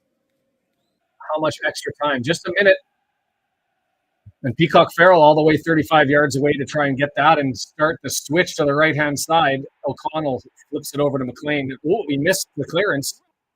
A little bit lazy there, and it's going to land to Gardner Hickman and come over to Willemsen on the right-hand side, 18 yards out. Gardner Hickman pushing towards the middle of the pitch to Iwata. Iwata all the way over to Bielik. Bielik sends it to Cochran, now to Hansen, left-hand side. Barnett on him, looking for another cross. Here it comes. Cleared away, but it's to the front. Iwata's there. Dangerous over to Stansfield. No, that's not Stansfield over on the right. Iwata with it. He's got Gardner Hickman over on the left. A minute is about to run here, but we've still got pressures. Clara has it on McLean, and it's kicked out. It goes for a throw, and are they going to grab it quick and try and get that in? I'm going to take it as a halftime is on the throw, and there it is on the halftime throw. Oh, boy. Kim says, feels like a first game that Wrexham outclassed a bit. Stansfield and Rathbone having a conversation there. It's what I expected, to be fair. It's the first time that we've really been tested and broken a little bit in defense, at least since the Wickham match. Like our bend not break mentality never broke. Is that of Birmingham being a little bit faster through the midfield? Yeah, but this is sort of what I expected. You've got the best team pushing forward against the best team at bend break. You're going to have us score in a counterattack and take an opportunity, and we did. I expect that if there's another goal in us and there's another goal in them. I called it 2-2, right? Brendan, if you've joined us in here, what do you take on that one? You're not in, so you're going to come and we'll pull up the stats there. They are on the screen if you're following along wherever you are. Final says, I didn't feel terribly threatened. I'm the same way. I mean, they had that no extra opportunities than I would have anticipated from the previous matches that we saw. They benefited from that one overload on the left-hand side that was a great shot by Alfie May and nice vision to get it over to him from Wilhelmsen and Sansfield collecting. But other than that, nothing that really put Ogonko under pressure. It is, to me, what I expected. But yes, the nerves, as Lee Geldart says, certainly there. While Brendan's looking to join in, a couple of things that I'll remind you of. Number one, that like button down below is always helpful. And if you get the chance while you're clicking around on your phone during the half, go over to TikTok at The Red Horde, give it a like. Go over to Twitter at The Red Horde, give it a like. You can do it on Instagram too if you wish. But those are the two we're focusing on just because the benefits to the lives and getting stuff out there is better if you get over 1,000 followers on TikTok and 500 on Twitter. And we're close. Adjustments from Parky. I imagine that Davies will as well. And the only thing that makes me nervous about things is Birmingham early on, say the first 20 minutes, had a lot of mistakes. They had 4 missed touches of the ball, whether that's because of the pressure of the match, whether that's because of the crowd, just a desire to get things going. They gave some turnovers to us. They didn't in the last little bit. And so that's where we were looking like we were pressing the other way while we were taking advantage of those mistakes. If they continue to clean those up, we may be in a bit of a trouble to what Kim was saying. Beard still maintaining 3-1 Blues. They can take the ball home. I'll take the 3 points. You know what? I'll be honest. I would love an exceptionally boring half that ends 1-1 in the next half. Just mistakes everywhere, and let's go with this. But W&G is certainly identifying that we do. Our 6-game nightmare run is now over with this one, irrespective of what happens. And we do get, you would hope, a little bit easier. Crawley at home, Leighton away, Stevenage away, and then Northampton at home. Yeah, it could be true, Goofy, and identifying that they were just too scared to attack now. It could be that. It could be that the mistakes are less frequent. In any event, it's got to end up getting corrected, right? And O'Connell, player for the season so far, guy gets no recognition. And we'll rate that as a first half nominee for man of the match. Haven't really had a comment of the match that I've identified, other than those that have been slagging me and or the club. Yeah, that header by Palmer could have been 2 goals. And that's what I mean. You look at opportunities. I know the expected goals is going to be higher because that's just a byproduct of the possession. I'm surprised they didn't give us anything for the XG on, but we're sitting at 28%, which is exactly what we do, 28 to 32%. And that's the season average. So we will see where we go. Yeah, Dobson did, Kim, have that one good tackle, right? But then, but it's a scary situation because he's responsible for so much back there and so much pace. Dobson needs to put one more hair gel. If more gel means more of a fight, then we'll see where we're at. You'll have to tell me when you slide in, Brendan, because I remember I can't see anything. It might, yeah. And I'll take the opportunity as well while we're waiting, and we'll get into the stats and things and what happens in the future for us and for Birmingham. These matches, the watch-alongs, the watch party is brought to you ad-free by Ultimate Promotions. So that's ultipromo.com, ultimatepromotions.biz. If you're looking for custom pins for work, for your sports club, for your team, you're into sport trading, they'll do those custom up for you. free artwork, free shipping, free design. If you have medals that you want for a trophy tournament or a competition that you're putting together or a run or anything like that, you can get those made up as well. Badges, they do the whole thing. Check them out. Ultimate Promotions, ultipromo.com, ultimatepromotions.biz. Jason, exactly as I was thinking, my friend. Jason and I had some delicious Korean yesterday after our run. If I'm going to eat Korean after every single run, I'm going to go and eat more of them. Yeah, it's going to be interesting, Des, to see the when they do their subs, because I think both sides are going to need to have them, and both sides have depth on the bench. And so, is it a strategy to try and hold on as much as you can so that you have the fresher legs? I don't know. Vince, the celebratory pint. Thank you so much, my friend. I appreciate that. I'm always welcome, and I will definitely have a pint at the end of the night while I'm doing my work, trying to get caught up on these things. Just a reminder for us, W&G already went through the matches for us as we go through. One would think potentially a little bit easier as far as the upcoming games. For Birmingham, the opposite is true. They've had time to gel, looking at potentially, you would say, an easier run to start the season, right? They had Reading at home, Wickham on the road, Leyton Orient away, Wigan at home, and now us. Now they get into the teeth of it, because after us, they've got Rotherham away, Peterborough at home, Huddersfield, which will be a big match at home, and Charlton at home. So them looking to assert themselves over those next 5. The inverse is true in that if they end up dropping points here and they start dropping points there, we do have a batter ad for my sister. It will get played at some point. So Brendan's heard you. I'm sure he'll give that one a bump as we go through. But if we take care of our business in the next couple of games and we're able to see this through to at least a point, things will look pretty rosy as we go through. Us sitting top of the table, having played one extra game compared to Huddersfield, on 14 points. Stockport sitting at 11. And so we'll see where we go. Lee, a member for 6 months. Congrats on that one. Signing up and picking up the 6-month sponsorship at it. The logo will change. People can do that by clicking join at the bottom. And just having a look at the table, it's not up in front of you, but not much to talk about with Wrexham sitting at top with 9 on the goal differential. 12 goals for, 3 against. Still best in the league, are tied for best with an extra game played compared to Huddersfield on goals against with 3. So we'll see how the rest of the half goes. I'd be happy with a really ugly, boring match because I think that suits us better. Mistakes all over the place, but I don't think that's the case. I think we're going to have our best foot forward and look to try and get one here, as I still think there's goals to be scored in this one.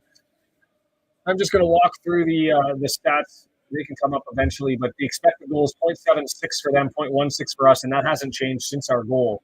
5 shots for them, 3 on target, 1 for us, 1 on target, and it's scored. They've had a big chance, and they scored on it. The passing, they're in that 87 percentile range at 312, corners 3-1.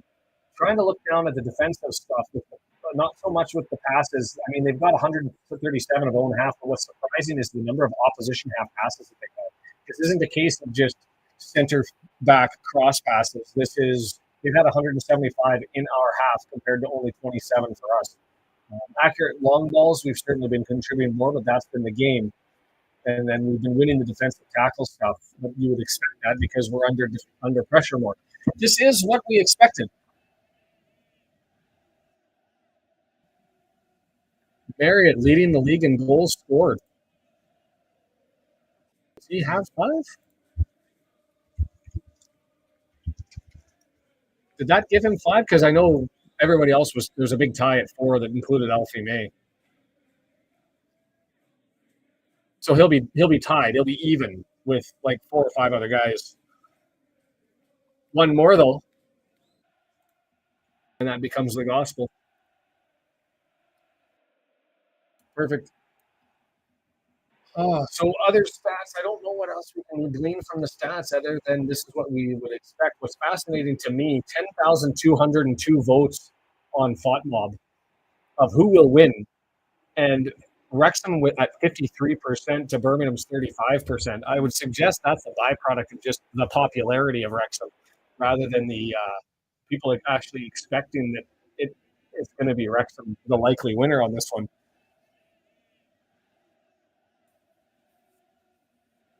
But another second half like this, and we all go home happy. And I guess that's the outcome.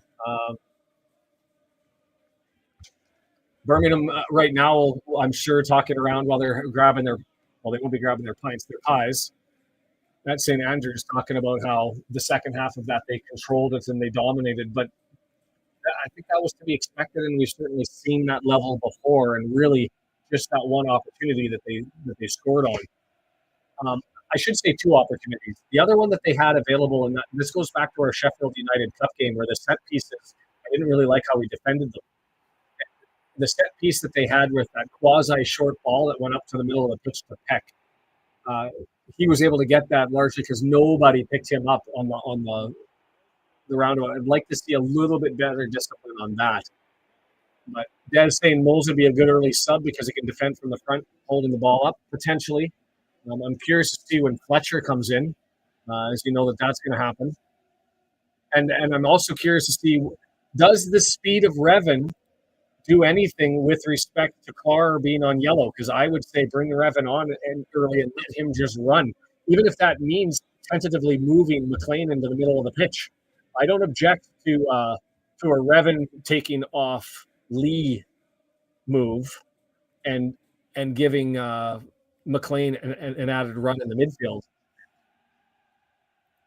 Yeah, tied with. I knew there was a couple: May, Barry, Phillips, and Gregory. The bench up having a bit of a kickabout as we still wait here for this one to get underway. The stadium surprisingly didn't lose a lot of fans. A lot still seated and waiting to do their thing. A glorious Monday night in Birmingham.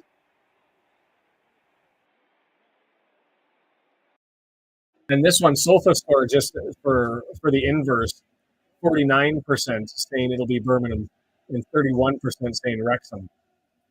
So is that just a byproduct of preference and usage? Who knows?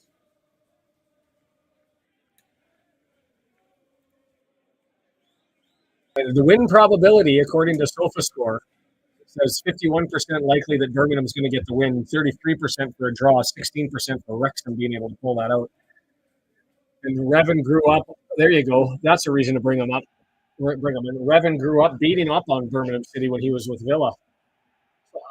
He's going to get a go, and I would say get a run out early. I think he'll be one of the first wave of the subs just because of his pace and because of the yellow card situation. The question is it McLean who comes off, or is it Lee that comes off? And we'll see.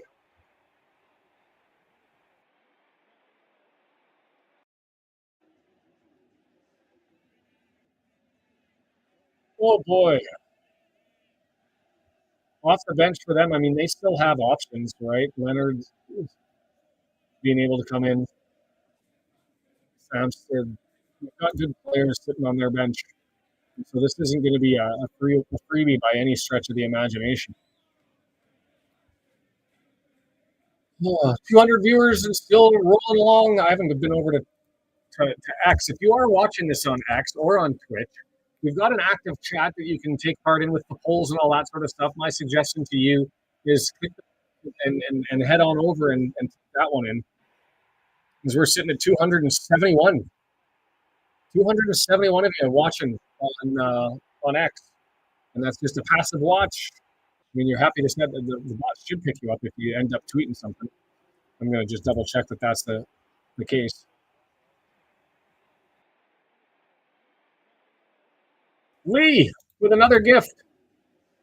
Thank you, my friend. Second time today for Lee. If you want to get a membership, you can hit the join button and pay. It's only $1 per. If you want to donate, if you want to get one of the donated ones, click on the gift box that's at the top of the chat, and there's a little toggle switch that will allow you to potentially get those. if you're able to, like first players Dylan M and Ryan Roberts just pulled those ones in there. I'd love for Beard to get himself a sub on this one. Then he'd be forced to cut it for future take-ins on this. Maybe in January, Beard, if you're not allergic to going on, you'll join us as we do the preview. Because we did have somebody lined up, and then they ghosted me. They went silent. I won't throw them under the bus. It's just a situation. As here they come out. Marriott's got the hair fixed, so he's ready to go. Got into Dobson's hair gel during the half. Woo!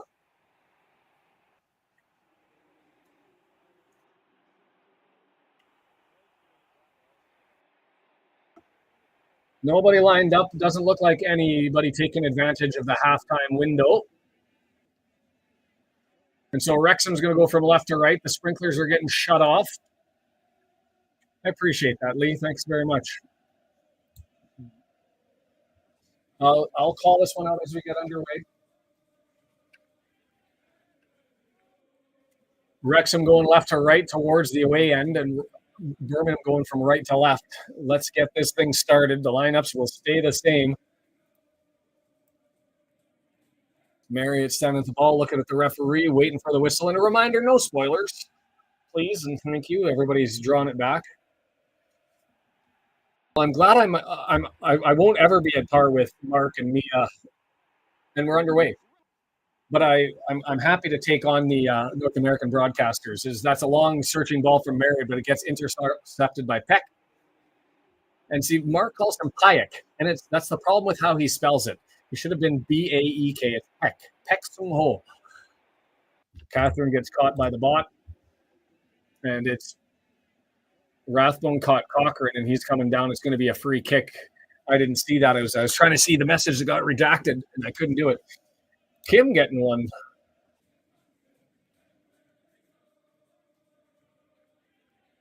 No spoilers, Kim. That's why it got captured. All caps. You cheeky monkey.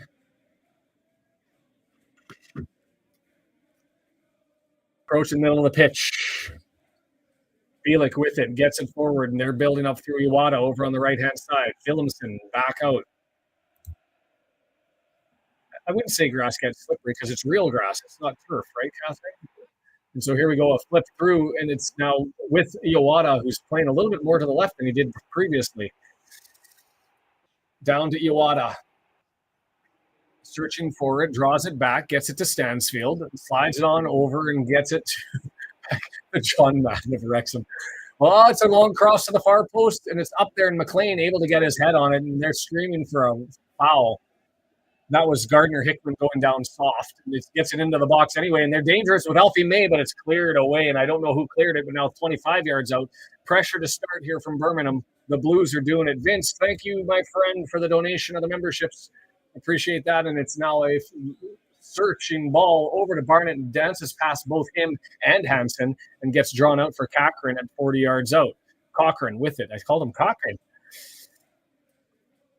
Up to Bielik. Bielik and Clare switch.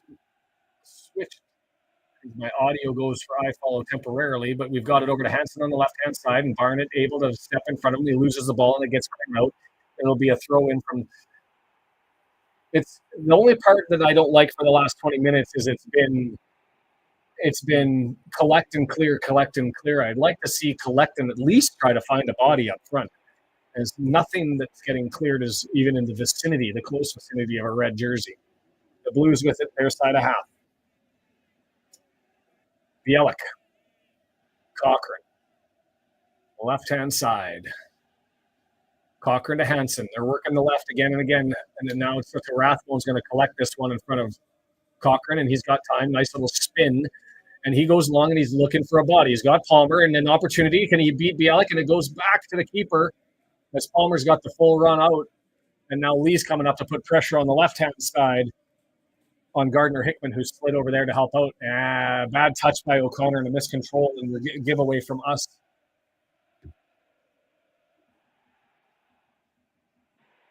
Bielik with it, lots of space, 4 red jerseys over on the right-hand side, so they'll run this down the left. Iwata says, no, I'll do the middle, thanks. And instead it goes forward, and it's now Willemsen who gets it over to Gardner Hickman, pinch into the middle, and it's headed away by O'Connor, and it's there for Marriott, who's got some space if he can control it. And we get a free kick as Iwata gets a little bit grabby, and I would borderline put a flop diagram up there from Marriott, but there was physical contact, certainly way more than on the Klar dive that happened earlier when Palmer tapped his shoulder.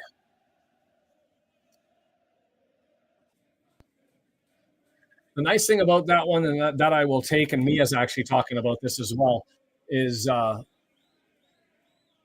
trying to control that is a nice little turn on Robson by Rathbone on Beck. Beck lays it off for Dobson. The bad pass, and he missed Marriott went to the left instead of the right, and so it's a turnover. Wrexham making the mistakes early. Saved potentially there. No, it went out, and it's going to be a throw, and Barney's got it.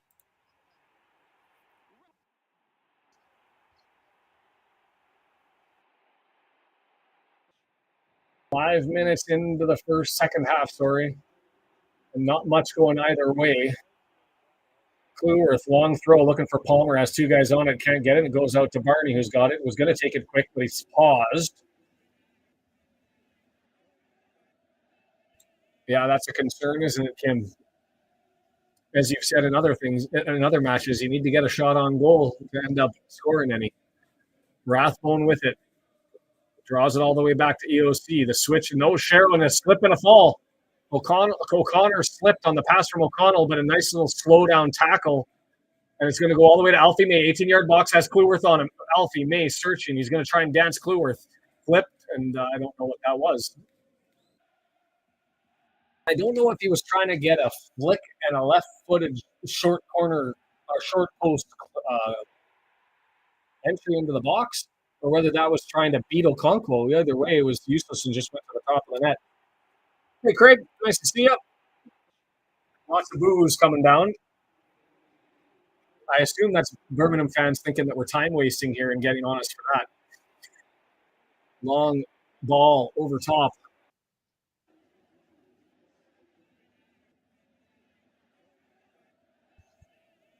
I don't like that we just gave the ball away.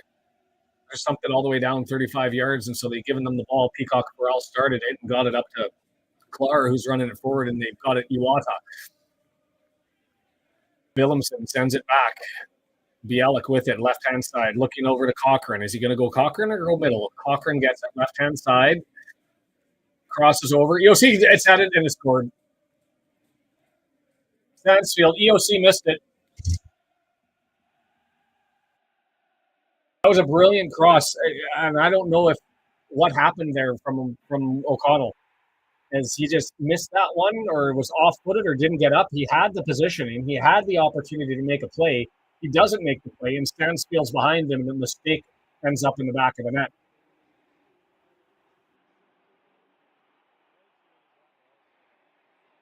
It was a good call, but it was a mistake by EOC. Yards are down close to meters.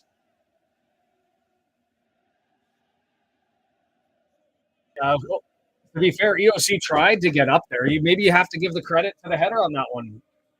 Is O'Connell doesn't get full up, but he gets close enough. And the message being that O'Connor made the mistake on that one for being out of position and behind, but I think that was just O'Connell missing that one on the jump up.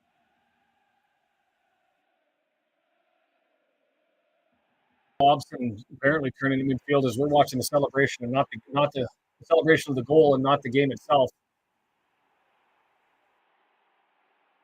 So it'll be fun to see how we decide to answer now pushing forward, as now we get it over to Clueworth is a takedown by Rathbone, and Alfie May says no. Free kick given, and EOC is going to take this one.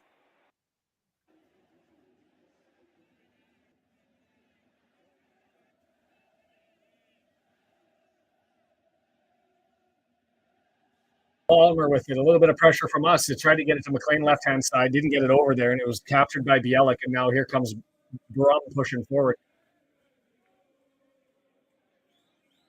My score predictions are wrong, as I had 2-2, but I had the order being that I thought we would have picked the first two, and they would have scored a late one with all the pressure at the end. maybe a good thing to see what we've got here when this is really the first time we've been behind all season long. So we'll see what we do in the circumstances. Thanks, Buck Walter, for joining. O'Connell with it. Nice touch by him as he pushes it forward. Lead up to McLean. McLean draws it back to Lee, and he gets wiped out in the tackle and a free kick on that one, and they come up and have a chat. That's Gardner Hickman getting a yellow on that one. And he might have hurt himself. How tough is McLean on that one as he dove through late, flipped McLean over. Wow. Wow. You know what? Seeing that on the replay, that's not as harmless as I thought. I think he might be lucky to get the yellow out as he just completely shoulder barged, low bridged McLean, got him in the knees and flipped McLean. McLean's lucky he's not hurt. That one's certainly orange. Certainly orange.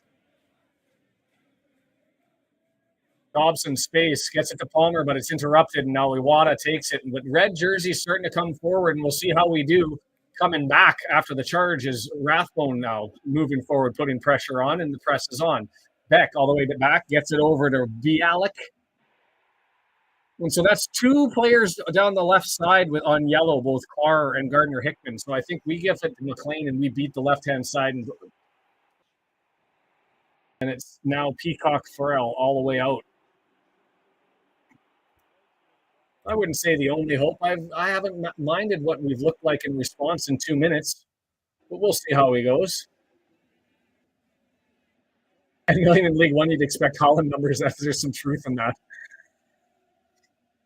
He is a Premier League player who just opted to come down for a paycheck, and Fulham was like, "Yeah, we'll sell him for that much." He'll be up there eventually, whether it's with Brum or whether it's with a transfer. He's got, however, the length of the contract is for him to go, as Brum has it on the right-hand side. Tell me what you need there, John.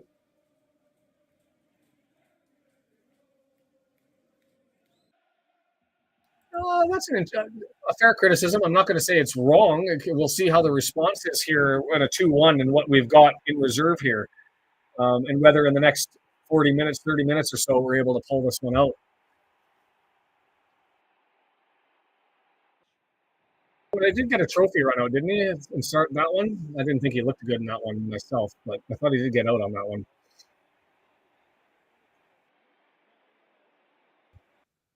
Right foot Brum still maintaining possession, but there's more of a press coming forward. It's a less of a passive block, and it's now Dobson running around on Alfie May, who draws it all over, and that's got to be Gardner Hickman. He gets it over to Iwata, who's looking. McLean coming out on Gardner Hickman, who gets it over to Clara. And Birmingham coming back to Beck, and they're going to do the switch now to the left-hand side. But Wrexham stepping out far, far more. I see Brum having a chance to go there. They're certainly spending like it, and if they're going to do it again through the championship, that was a Pexung Ho Domangesa with another mistake, and he's been the king of mistakes so far, which is frustrating to me because I got a little bit of love for Koreans. And he doesn't play there. More goals, 0-1-2-3. And I'm going to say that that's total for the game, but let's get that one up there. Oh, sorry. Throw just goes to the Wrexham feet, and so we're still waiting. The pull is there.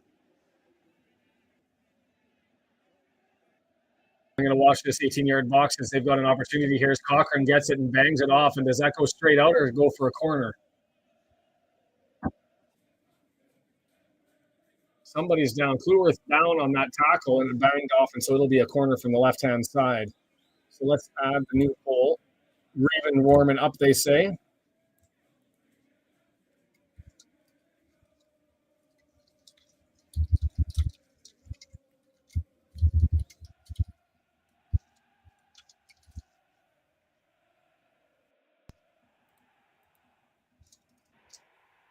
There's the pole. That's total goals for both sides, and that was deflected and knocked out. But EOC not able to get there. 58 minutes just passed as it comes up. Oh, you want that one, John? I'll put that one in 10 minutes or so. We'll add the 2-1, 3-1, 2-2, 2-3 scores, and we'll see how it goes. Opportunity here. Left footer. Oh, it's good. Nice. Spotted. Got to give it to him. The new man, Iwata. Holy. Nothing that Ogonko could do there is he just pulls up the middle of the pitch and just slides that one into the right-hand side of the net, and Ogonko on full stretch couldn't get over there, and that's from 20 yards out. 3-1, Birmingham up, Bugger. Couldn't criticize that one. The first one, you could have said Ogonko maybe should have been able to pull that one in or somebody help out on the rebound. The second one, it was with a nice cross, but EOC possibly should have got this one. Oh, this isn't Iwata. This is Tomoki, who came in at some point. Did I miss that, or does he have did he put his first name on his jersey? Oh, it's Tomoki Iwata. So Tomoki from 20 yards out, just to the left of midfield, and he just slaps that into the right side of the net. A bullet, nothing. That was lethal. Should anybody have been there? I mean, not really. Dobson was out and had stepped up, so that's just a thumping strike. Beard saying he should have put money on it. Yeah, that's up for consideration as well. One more goal and we're off the top spot. And Birmingham with a game in hand. But let's draw one back in here and put some fire in the brimstone. We've been Wrexham and we've done dirty, so let's do it again.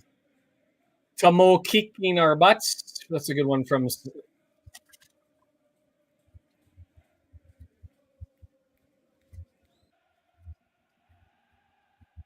We need an ogre and a donkey to get this dragon going. A giveaway. Stansfield, no hat trick. Denied. Ogonko with the save, and it goes out for a corner, and I missed that one. Stansfield's entering into putts territory with the drama afterwards. So that was a look at Alfie Lee. He gets the block off of a Clueworth clearance, and so it hits his backside, and he's celebrating as it's running over to Stansfield and getting the crowd all going. Peck taking this one, going to be a right-footed in-swinger as a corner, going far post, cleared nicely.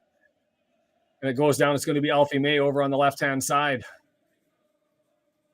Dobson tackles. Alfie May dives. No call, and we maintain possession. Pushed in the back. Free kick going the other way. We'll get one here. That was a push on the back on Marriott, and McLean standing over the ball.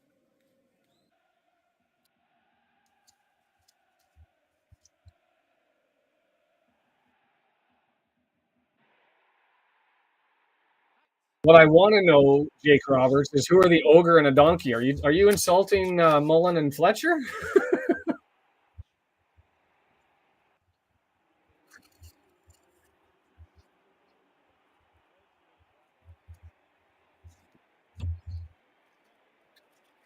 Clueworth with it, open space, moving forward, up to Barney. Barney looking long ball, playing up to Palmer. Palmer chests it down with the shoulder, but Cochran there. All the way back to Peck. Easy does. They turn it around on the pressure of just one man on four. Dobson goes up. That's going to be a foul going the other way. No, they say it's a 50-50 ball, and he won it. I like this referee. Dobson, chip over top looking for Palmer, but doesn't get it inside enough, and it's easily headed away. Palmer's gassed, but that ball was a little bit laid off to the right. I just think 62 minutes and asking Fletcher to come on and run for 25 might be a little bit much, but we'll see how it goes. I really want to see Revan. Oh, you got to give a flop on that one. Peck going down there like he just got shot for Dobson bumping into him.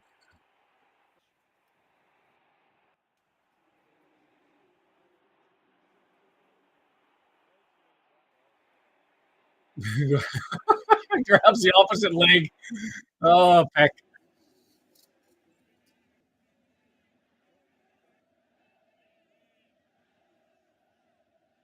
The who's are being shouted as I hear Ollie Palmer comes out. Fletcher coming in.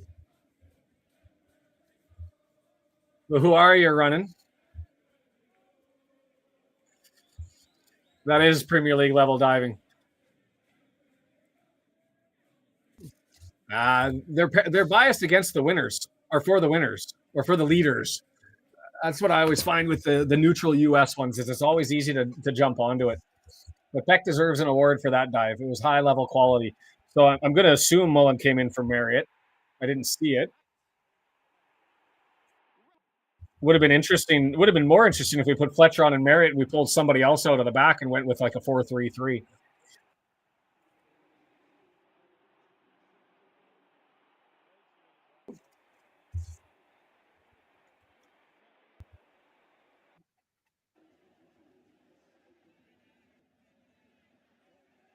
Healthy mate coming off. Welsh Bull has been unleashed. Jake says Mullins got one in this match. And Paramount commentators just being real. Dykes in for May.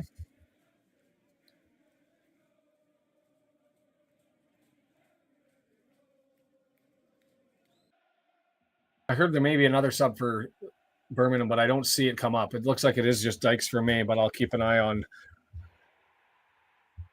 the subs as they're reported. I don't have a problem saying that. I did still think with our form we'd do a little bit better than this, as it turns out. I mean, I had Birmingham City pegged as the clear winners here. When you spend 10 times more, 20 times more than anybody else in the league, it's anticipated.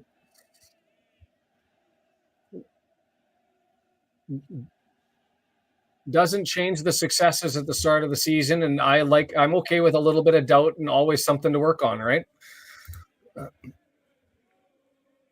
Clueworth with it, right-hand side. See what we can get if we can connect with Mullen and Fletcher up front. It's back to Clueworth and over to Ogonko. I will say I was expecting a little bit better from Ogonko as far as stealing something, because I think they've scored on every attempt they should have scored. And I would have expected him to at least take one away of 3 scoring opportunities, but didn't happen.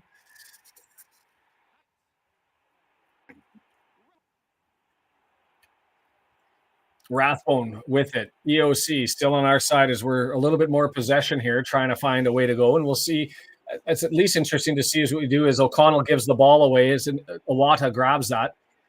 And nice little tackle, but it's opened up. Hansen with it, 18-yard box. Everybody's scrambling, and then that's too late for a dive. I'd give you a yellow for the simulation myself. That's as egregious as it gets.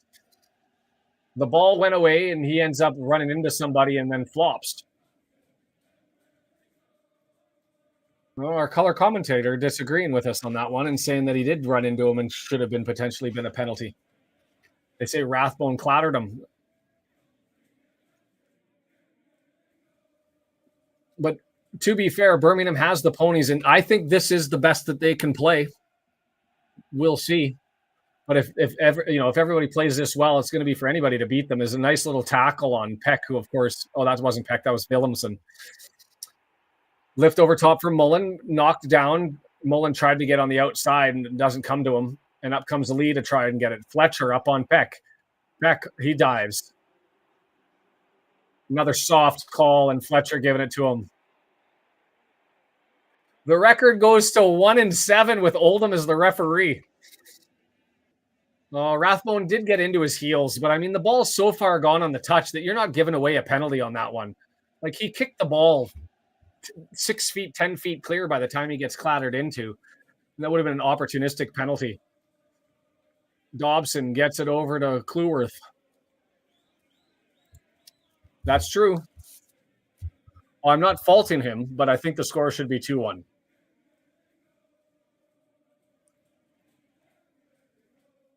Rathbone, space on the right. Barney with it. He's moving forward. Gets it back to Rathbone. Doesn't do the give and go and got drawn back to Clueworth. And instead it goes to Lee. Lee gives it to Dobson. Fletcher already looking like a terror. McLean, nice little touch back to O'Connor as we start to get a little bit of control and possession here in the front to Lee. 40 yards out still, searching, deflection, and it hit a body, but Rathbone goes and collects it. Rathbone gets pushed, and he's going to get a foul. Are we into shooting range? And it's taken quickly. Why? Ball was too far forward, he says. It's got to be moved back 4 feet. Yes, first time that they could be said that they've been clinical. I'll agree with that. Rathbone gets pushed into chest, hand on chest, and Hansen says that shouldn't be given.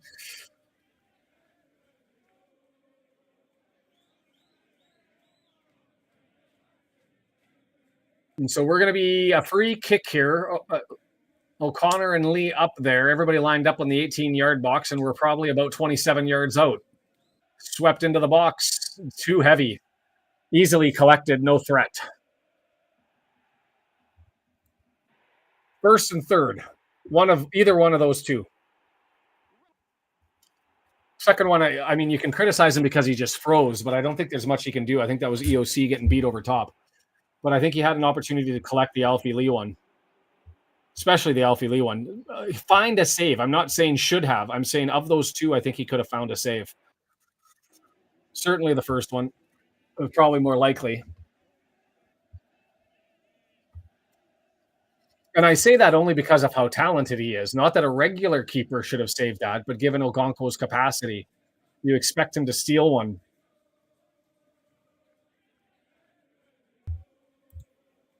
The lack of hate hurting Wrexham.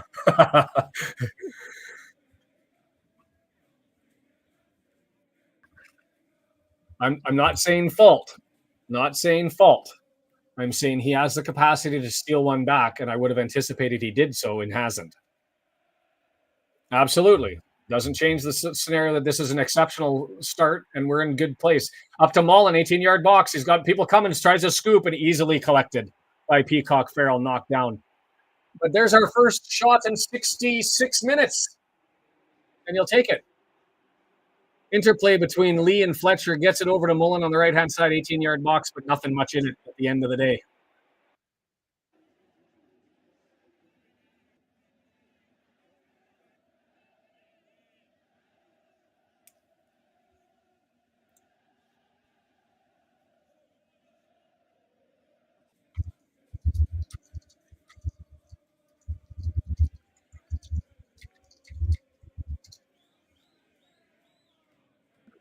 People saying there's 3+ goals left in this one. We're expecting lots more to come. Nice little tackle. Oh, I thought that was a nice tackle, but Dobson called for on that one for taking out Tomoki. I thought he got the ball clear. Did he run into him? Oh yeah, no, that's a fair one. That's a fair one.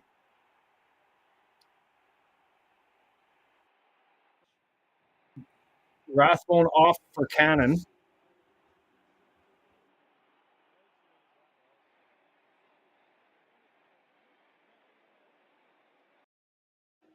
I'm with you, John.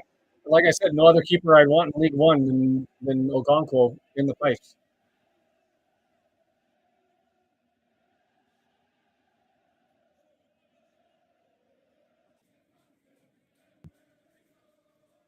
Stansfield out.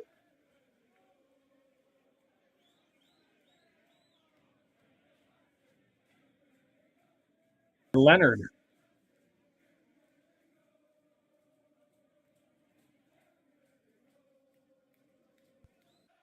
With a hat trick, 71st minute, that's an interesting decision to pull him out. I thought they would have left him on for a little bit more glory, but you have to remember just his first league game.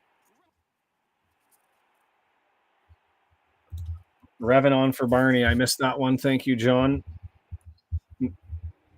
Let's see if the pace does something down the left side. And if it does, then you question why it didn't come out earlier in a 3-1 game. 18 minutes left. Clueworth trying to get to it. Doesn't get to it. Dyke gets it back to his defender, and away we go up the left-hand side.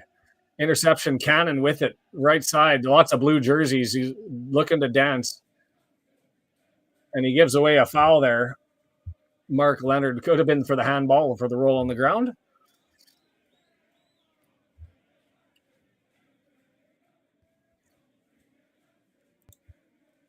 All the way back to the press is certainly on with the fresher legs. We've got Cannon all the way up at the 18-yard box, and opportunity. It was a missed first touch, but he was able to collect it back, and here they come. Peck on the counter attack. Over to Iwata. Iwata, right-hand side. Samstead. Oh, Beck fell down.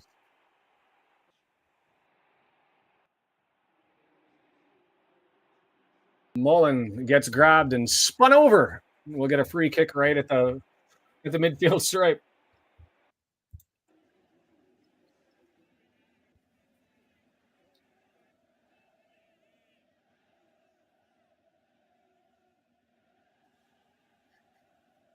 Yeah, I don't think the grab and the throw gets you a yellow unless it's exceptionally egregious. And I do think that Mullen has a reputation for being pretty exaggerated with his foul with his going to the ground. Lee, the grab on the shoulders ends up saying this is judo. Did somebody say it's unfair? Did I miss a comment? I don't get why it's unfair either. There you go. That was on Phil's thing. I think that Wrexham's doing exactly what the opportunity here, and it's cleared out. Clueworth just ends up kicking that one out for a corner. I think that the Wrexham story and what Rob and Ryan are doing is exactly what's envisioned through the fan-led review by the government, by the EFL regulations when it comes to SCMP and profit and sustainability is drive revenue and you reap the rewards. They found a way to market the hell out of the club. Everybody had an opportunity to do that. Rob and Ryan found the magic and they're driving revenue. And as a consequence of that, we are in the long run going to gain from it. Our revenue is going to push Birmingham City. I would argue in a year or two exceed their revenue, at least as a comparison, assuming we're in the same league. Here comes the corner. And I say that because they will always be capped, and that's got to be a yellow. Mullen, maybe two. Well, I don't know why that wasn't a yellow because that was a break, and he grabbed him early and pulled him to the ground. Like there was no attempt to play here. The ball's there to play forward and run through, and instead he just ends up getting grabbed by Samstead and yanked down.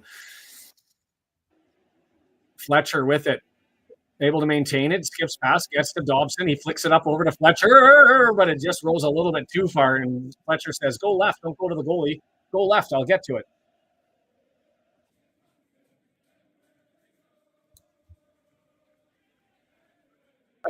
The magic is not in the supporters as well. You need supporter support in the UK. You have to have that for the clubs to climb. But the reliance on the owners is, well, that was a handball. A plain handball and no whistle? Oh, they just call it a throw-in. Interesting. Because that was as obvious a handball as I've seen on our end. Is EOC just slapped that one down and then played it, but it went out of bounds. Drugs don't sound too horrible right now.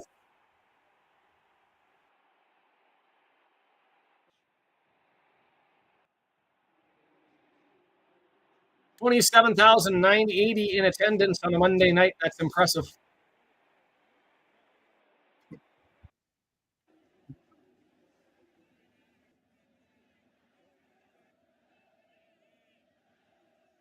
Maybe, but I don't see. I don't get the hate because it's revenue. If Wrexham was spending 20 million this year and didn't have the revenue, I could see people saying, "Oh, it's the owners." But this is a league where the owners step up with cash and flash it all the time. Birmingham, heck with it, not able to get it. Cannon grabs it, bangs it off the head of Dyke, and it's going to roll out to the midfield. Mullen not able to get there, and it's going to roll forward. Leonard has it, draws it back. Like I'll have a debate with people about Wrexham as being emblematic of exactly what clubs should be doing in EFL. There is no threshold to how many streamers and how many fans will buy merch. And so load up, find all of us, draw us in, give us drama, and we'll be here. Is Iwata, 18-yard cross over, too far.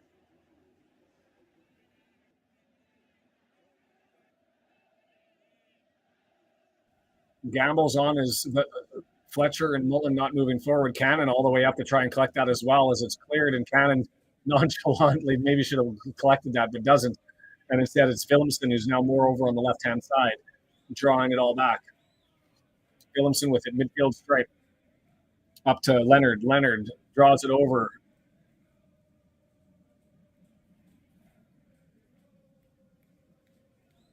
Anderson was over on the left-hand side. Join us. 12 minutes.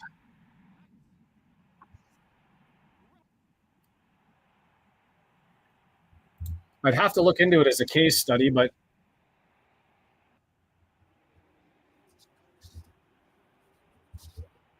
But it's the delta between the top Prem teams and the ones at the bottom is their international following, right? You need to be able to have that.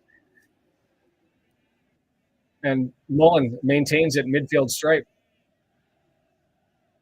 And now he gets the card. He gives him Mullen gives Cochrane a push on the legs as Cochrane maybe a little slow to move things. And Bialik going up and taking on Mullen, and we're going to get into a mass gathering here as there's some pushing and shoving, and McLean runs all the way over, and he's grabbed a body, and not a small one, in Clark as he squares up with some jersey. Fletcher going in.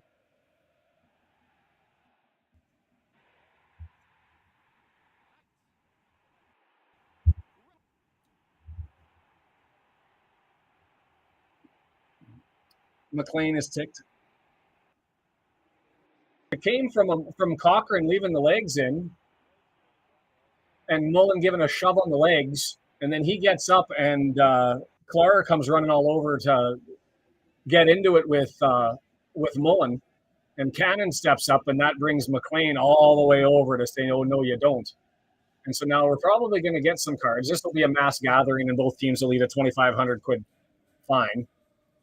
But the tackle was just a drag down, not much in it. But then Cochrane sits there and leaves his leg on Mullen and puts his hands up like I'm not doing anything, but doesn't move it. So Mullen slaps his leg off and walks back, and then we get into the incident. And McLean and Bialik are having a chat, and McLean gets a yellow card for it, and Bialik gets the yellow for it. The only two that get booked. And was that Bialik at the start of it? I'm not sure if it was Bialik or Klar who started the initial. Really, what happened is Mullen was going away, and then he had somebody come up and do the arm around the shoulder, and I thought that was Bialik, and Mullen didn't like that he was being talked down to, and gave a bit of a shove in it all. Yep. The sad thing is in the game that we want to score, we need to get one early here because they'll blow this down early to try and get home. And Leonard getting a yellow? I don't know what happened with Leonard getting a yellow.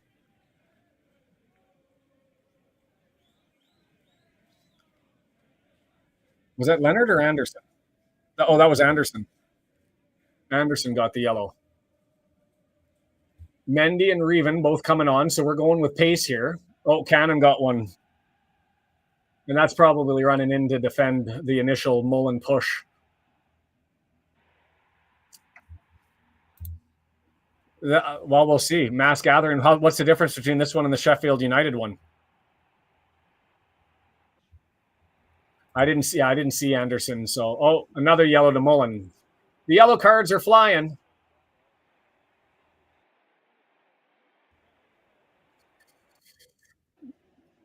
And there's 5 that came out from that, 3 to us and 2 to them. I would be surprised that Cochrane didn't get one, as it was his performance that led to it. But other than that, that's probably the right guys got called out for getting into it. And being Canadian, I like it. Mark and Mia and the color guys saying that was nonsense, but I like it.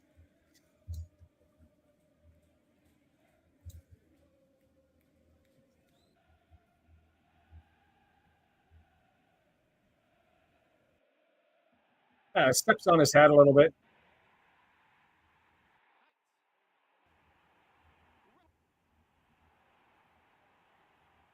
Yeah, it was Bialik. Like Bialik grabbed Mullen and then grabbed him again, and then he's trying to get at Mullen, and that's where McLean goes in and grabs Bialik, and all that sort of stuff happens. So Bialik, the one who really, really got into it. If you're grading yellow cards, Bialik all over it. Interesting. No, because we'd let him go at this point. There'd be a Donnybrook. A yard sale, equipment everywhere. Everybody's squaring up.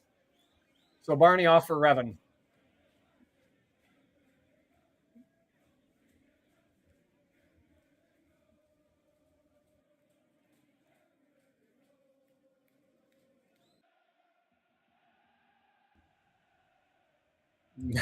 Too much hair gel. Dragged down again. No call there. That was Bialik again grabbing Mullen and flipping him over, and Mullen going down maybe a little bit easy, trying to draw one, but doesn't get it. Gotta love the drama. January will be fun too. This is what you want. Top teams in the league having a crack at each other.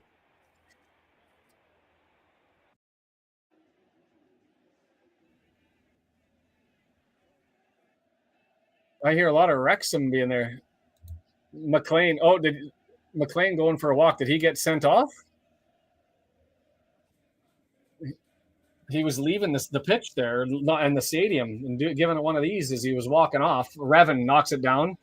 The pace down the left side gets past Willemsen. Nice little play. Sorry, Brendan, what was that? Sorry.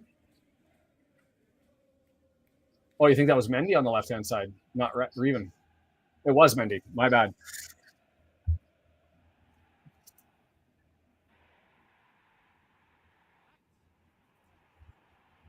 Bialik slides it over to Cochran.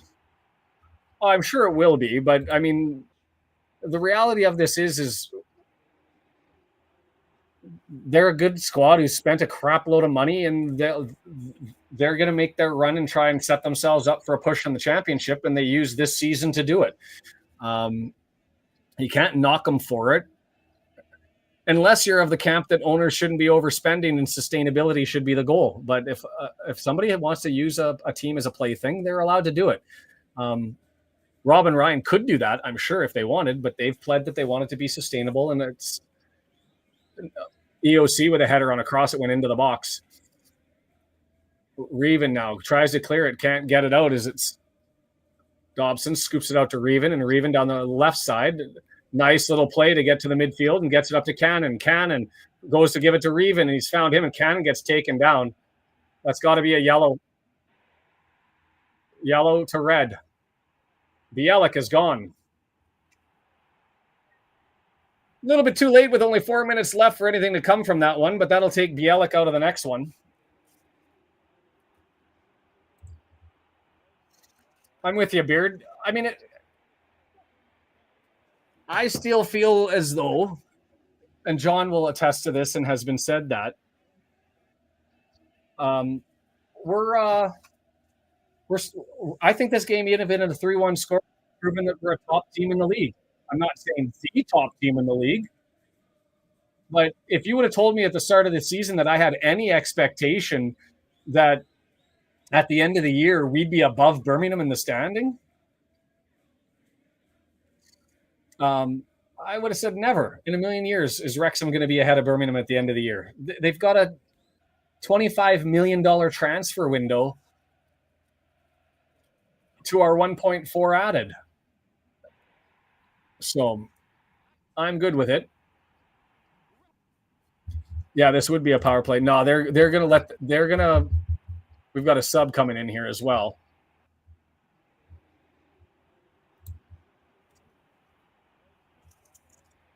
I've only got 2 comments here.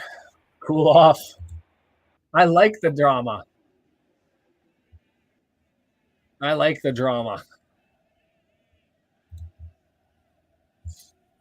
You want it after the slow-mo replay still hasn't made his way off the pitch. I think that they're going to cut the minutes down just because of the activity that's been going on the pitch. They're not going to, in a 3-1 game, unless we pot one early, they're going to add like 3 minutes or 4 minutes. We'll see if I'm right or wrong, but I don't expect fairness. Reven with it, cross into the box, headed away. It's going to come all the way to O'Connor, all the way to Reven. Reven with it, defending as Leonard. Reven running, middle of the pitch, 20 yards, gets it across, over to lead. Nice switch, still 20 yards out. Mendy, 25 yards out. He dances around and takes a crack, and hey, it's good. Field goal by Mendy, and should have been a little bit more patient there.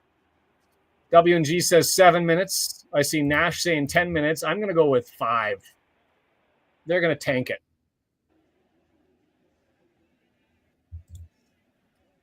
And Kim identifying the obvious there. Brendan says 8.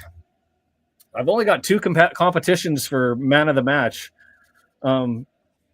Drugs don't sound too horrible right now, and Tomoki kicking our butts. And I forgot who said those. I should have wrote down their names. If Alex Ferguson were managing, there'd be 12 to 14 minutes. Perhaps. Long ball coming down by Peacock Farrell, headed forward. Advanced on, but then cleared away by Birmingham, and it's come back to Cleworth, who's going to push it down to the midfield stripe. And we're playing a little bit of pinball before it settles on O'Connor. O'Connor up to Mendy, pace as he takes on Willemsen, stops, gets it back to Lee, and we're going to do a bit of a switch through O'Connell in the middle of the pitch. O'Connell looking, decides against the long switch and gets it to Cleworth on the right-hand side.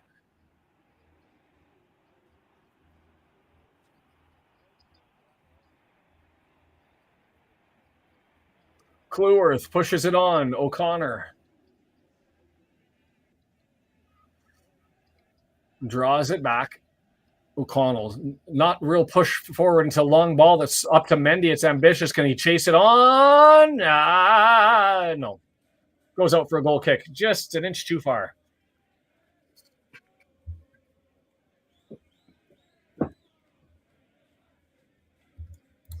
That's good that Rob looks like he's in pain. If we didn't, I'd be concerned about our ownership and whether we got to feel it more than the fans do. They're invested more than we are, literally and figuratively. 7 minutes of added time. Who's the winner of the poll? The informal poll. That'd be W and G.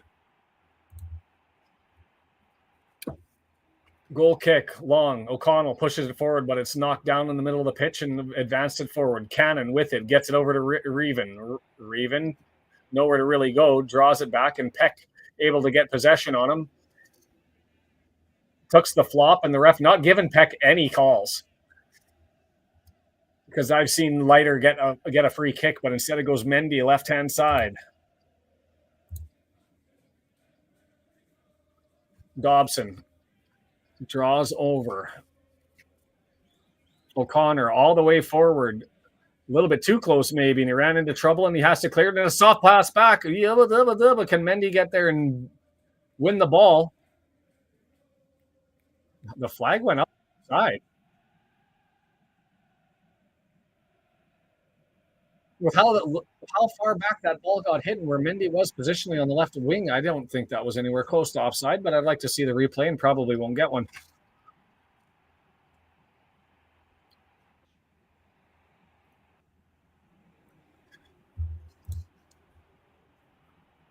Yeah, it's hard to tell because I'll be honest. I thought I was willing to gamble and play them late, let Birmingham make some subs on and see if these guys could hold on and bend and not break.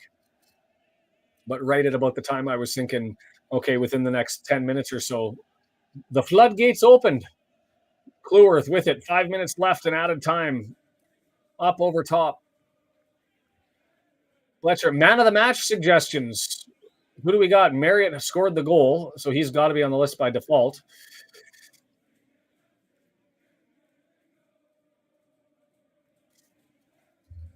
Oh, I'm good. I'm happy. I still got a smile on my face. I mean, we're taking on the clear anticipated League One winners, and I think we did all right. 3-1 outcome anticipated as it sits right now. Away.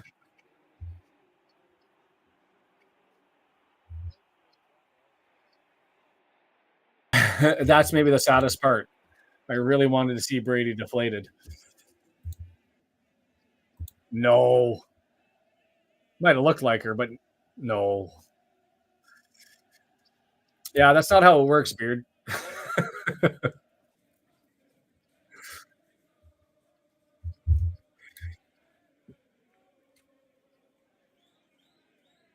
Mullen has it, able to get in midfield and draws it over to Mendy. Mendy has Lee with him at the midfield stripe. Lee has Cleworth, and it comes across to him. Cleworth, right-hand side. He's got Revan over to the right. He goes up to join him, and he doesn't get the return pass. Instead, it goes to Cannon and back to Revan, who's running through the midfield. Draws it back to O'Connell at the halfway line and up to Dobson, who's going to go to the left and join in with Cleworth and Mendy over there. Cleworth, Lee joining. Goes to Mendy. He's got 2 men on him, but he's able to get the cross in. Mullen, nice touch. He's in the box, 18-yard box, turning. Gets the flick to Lee, but it's not there to go through. But it comes to Cannon, who was looking to load the cannon, but the ball took a funny bounce, and he goes and sweeps it out to Reven and way too far. Well, I can't say we're at top of the league after 6 of our games, but Brum's clearly got one left. Huddersfield can now pass us. We'll look at that as we get into it. But the nice thing is for us is we've got a good run of winnable games, and taking a beating here 3-1 and going into those with a little bit of fire in the belly is a wonderful thing to have. I mean, we know we're not winning every single game. We're not having the immaculate season. And so as far as efforts go, the effort was there. The passion and desire was there. We just didn't get it. Yeah, but we've played an extra game, Denise. And the only way it turns is if Birmingham scores one late, they'll move up on goal differential. And exactly, Aaron. My thoughts exactly. And I don't know if it's a good lesson as well as it's much fire in the belly. Oh, slip and fall from Lee, but he's able to play it and weaponize the slip. But he tried to get it to Fletcher and he couldn't. Lee, though, with it, shoots, saved. Had an opportunity there as Peacock Farrell, able to fall. Needed that one just a little bit more to the right. I'm not going to quote those ones, John. Maybe had an opportunity if he pushed that over to the right.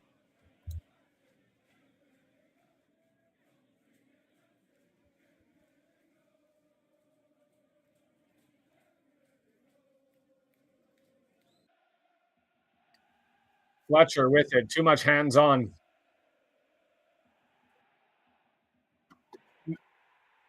Minute and a half left. Yeah. It's unpredictability on what is with hands-on a penalty or not a penalty, right? Like they had that really, really soft one that Clark gave early, Palmer put his hands on Clark. Peck is the only player, though, who consistently has never had a call go his way. But I think for everybody else, it's been awkward as we're going to get a throw in here with a minute left on the left-hand side. I wouldn't say this is fear. A 3-1 loss against a championship level team who's paid massive gobs of cash to build on it isn't a bad thing. We're still in good stead for the season. We're in an exceptional stead on a go forward as it gets to Mendy, who's got me. He's going to move in 4-25. He drops Fletcher. Fletcher looks to Mullins, but gets it out to the left-hand side. Lee looking. Is that Cannon who's moved all the way over there? But a looping shot, nothing there from Lee.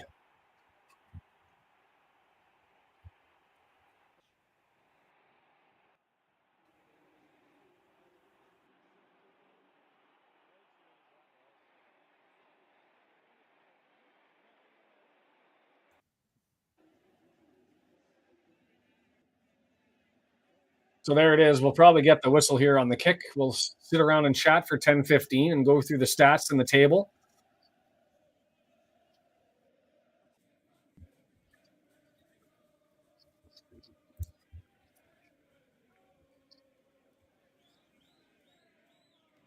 If that wasn't so long, Jason, I think that'd be the quote of the match.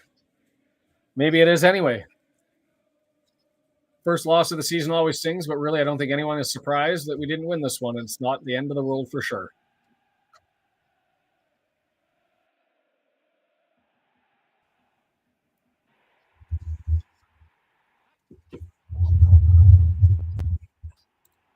Well, there you go, W&G. We did better than that. 70-13-6 at home and an opportunity to get it going. Congratulations to Birmingham. You got the anticipated outcome and result, and we'll see you in January when you come to the race course. I can edit it. Man of the match for us, is it anybody other than Marriott? I don't think there's much of a debate, but I can do an acclamation unless somebody wants to go to a vote or comment of the match. Let's bring that one up. And we'll do the comment of the match first. We'll poll. And we'll do start. Whoa, start a poll.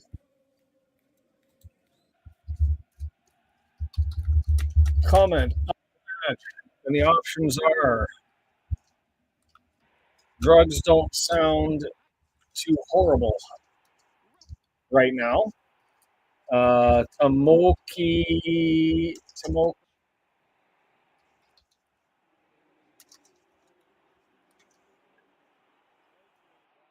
kicking. Hold on.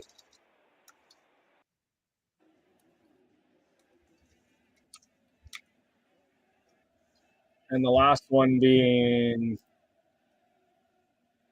I should roll this up.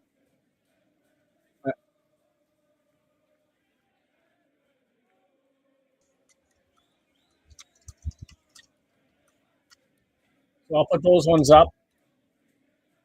Start the poll.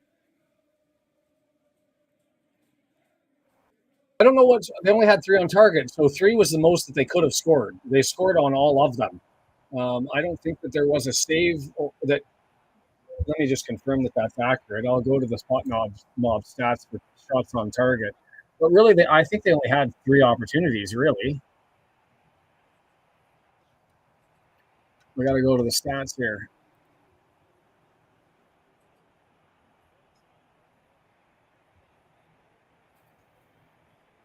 8 total shots. How many of them on target?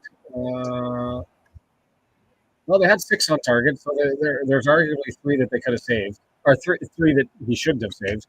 But of the 3 chances that they had, they all found the back of the net. Appreciate it, Jack, and everybody that's there. Like when you go leaving, if you wish, I would appreciate that. Feel free to, when you get an opportunity, head over to TikTok especially, but also to Twitter at the Red Horde and give a like there. Brendan, are you jumping on there? I am. I'm having video problems, but I'm here talking, and I have excellent. I have Thought Mob up for you. Vinyl with the surpriser. Guess what, y'all? We're going to lose again.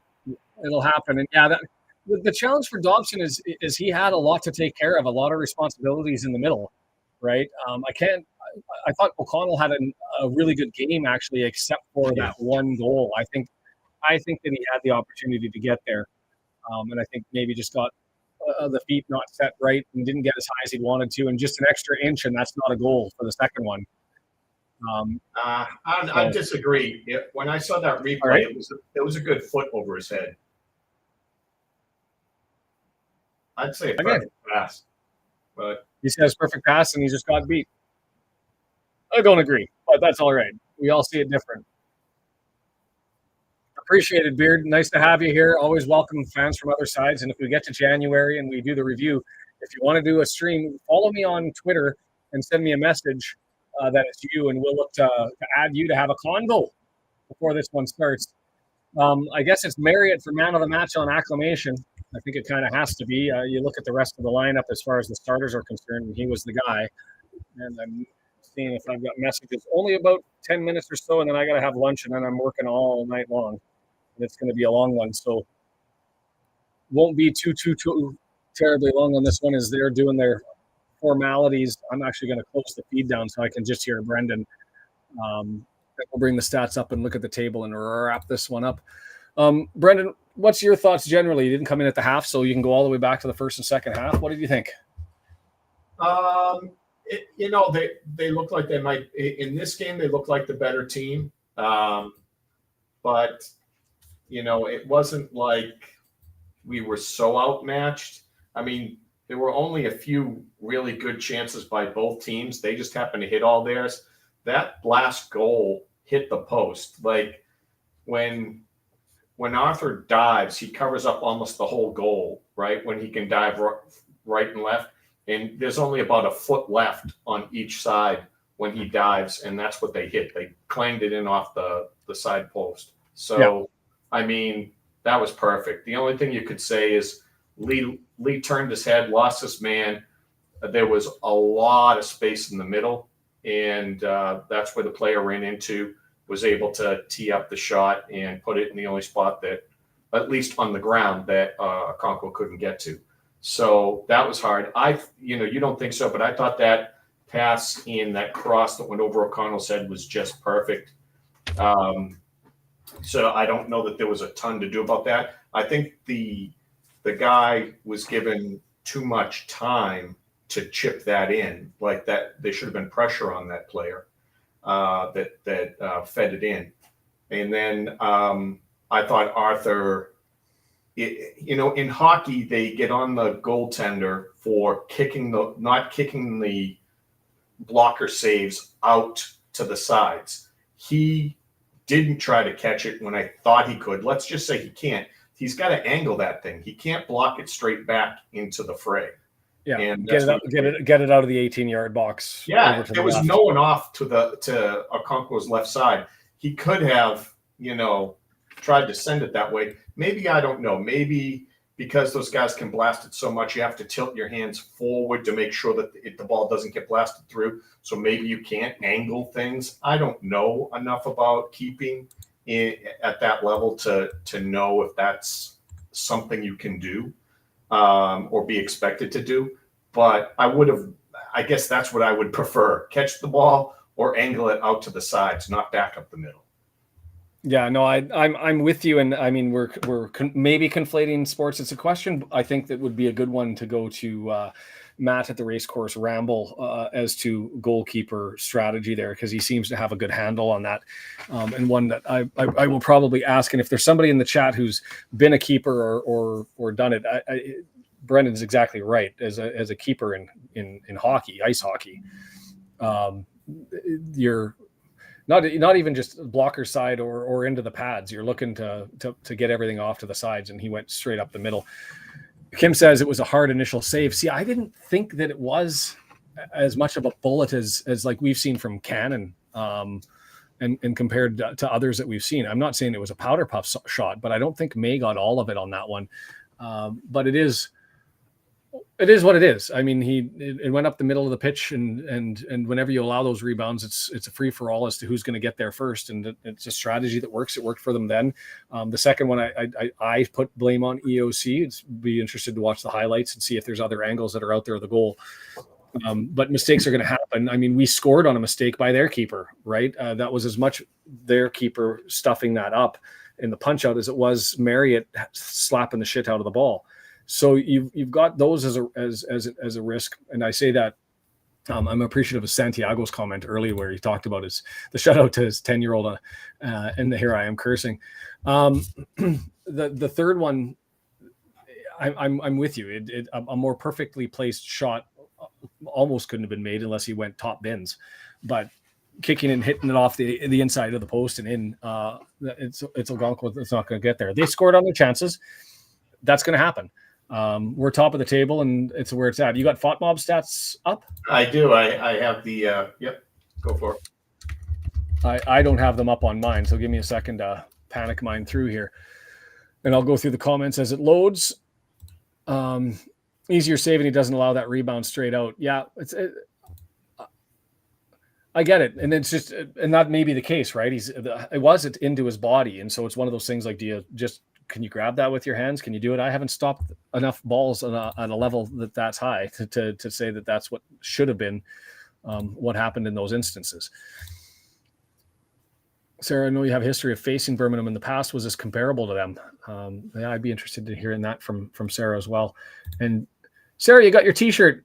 I'm also looking for people who ended up getting those T-shirts, because I received the McLean one, and the Red Horde logo on the left sleeve was a little bit more faded than I would have liked, and I wanted to see if somebody else had an issue with that or whether it was just a one-off. So let me know if I have something to fix on my end, if you wouldn't mind, Sarah.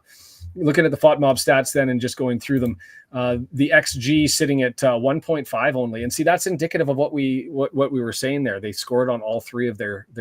Well, they say they had three big chances and one was missed. So I don't know which one they're not qualifying. Maybe the Tomoki shot not being considered a big chance at the time, and sort of somewhat out of nowhere, although it was class going off the right-hand side. But that's sort of where I'm at with the expected goals is 1.5. We're only at 0.27. You usually see that it's a little bit under what we see as far as the score line at the end of the game. Very happy with it. Thank you. Excellent. Okay, then it might be just a one-off. So that lets me know that I only have the issue of the shipping to deal with the glassware that got broken, and I will fix all that sort of stuff up and make the changes to it, and add some additional designs, and we can open that up and start advertising it properly. Enough beta testing. We go into the full thing. Accurate passes, they slowed down a little bit in the second half, to be understood, because we gained a little bit in possession. Went from 28% at the half to 32% overall, 68% for them. So exactly what we considered. This game went exactly according to plan. The only thing is, as Brendan highlighted, they scored on their chances, and really we didn't stir the drink up front enough, other than that one opportunity, and a little bit late with the added push. Brendan, do you think the criticism of Parkey for the subs should have been done earlier, or were you sort of in my camp that I was happy for them to try and come out late? Other than Revan, I would have drawn in earlier as soon as that guy got his yellow card. I would have liked to have seen Revan on that left-hand side, or Mendy, to be running at Clara the whole way through. Did you have thoughts on the subs usage?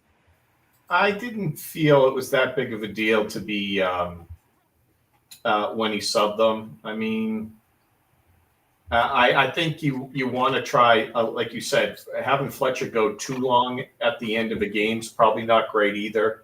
Yeah. Yeah, I mean, 60th minute, 65th minute, that's probably the right time in this game. You know, give the first teamers, the starters, a good 10 to 15 minutes into the second half. I think that's reasonable. And would you have taken Lee off in favor of putting McLean into the midfield?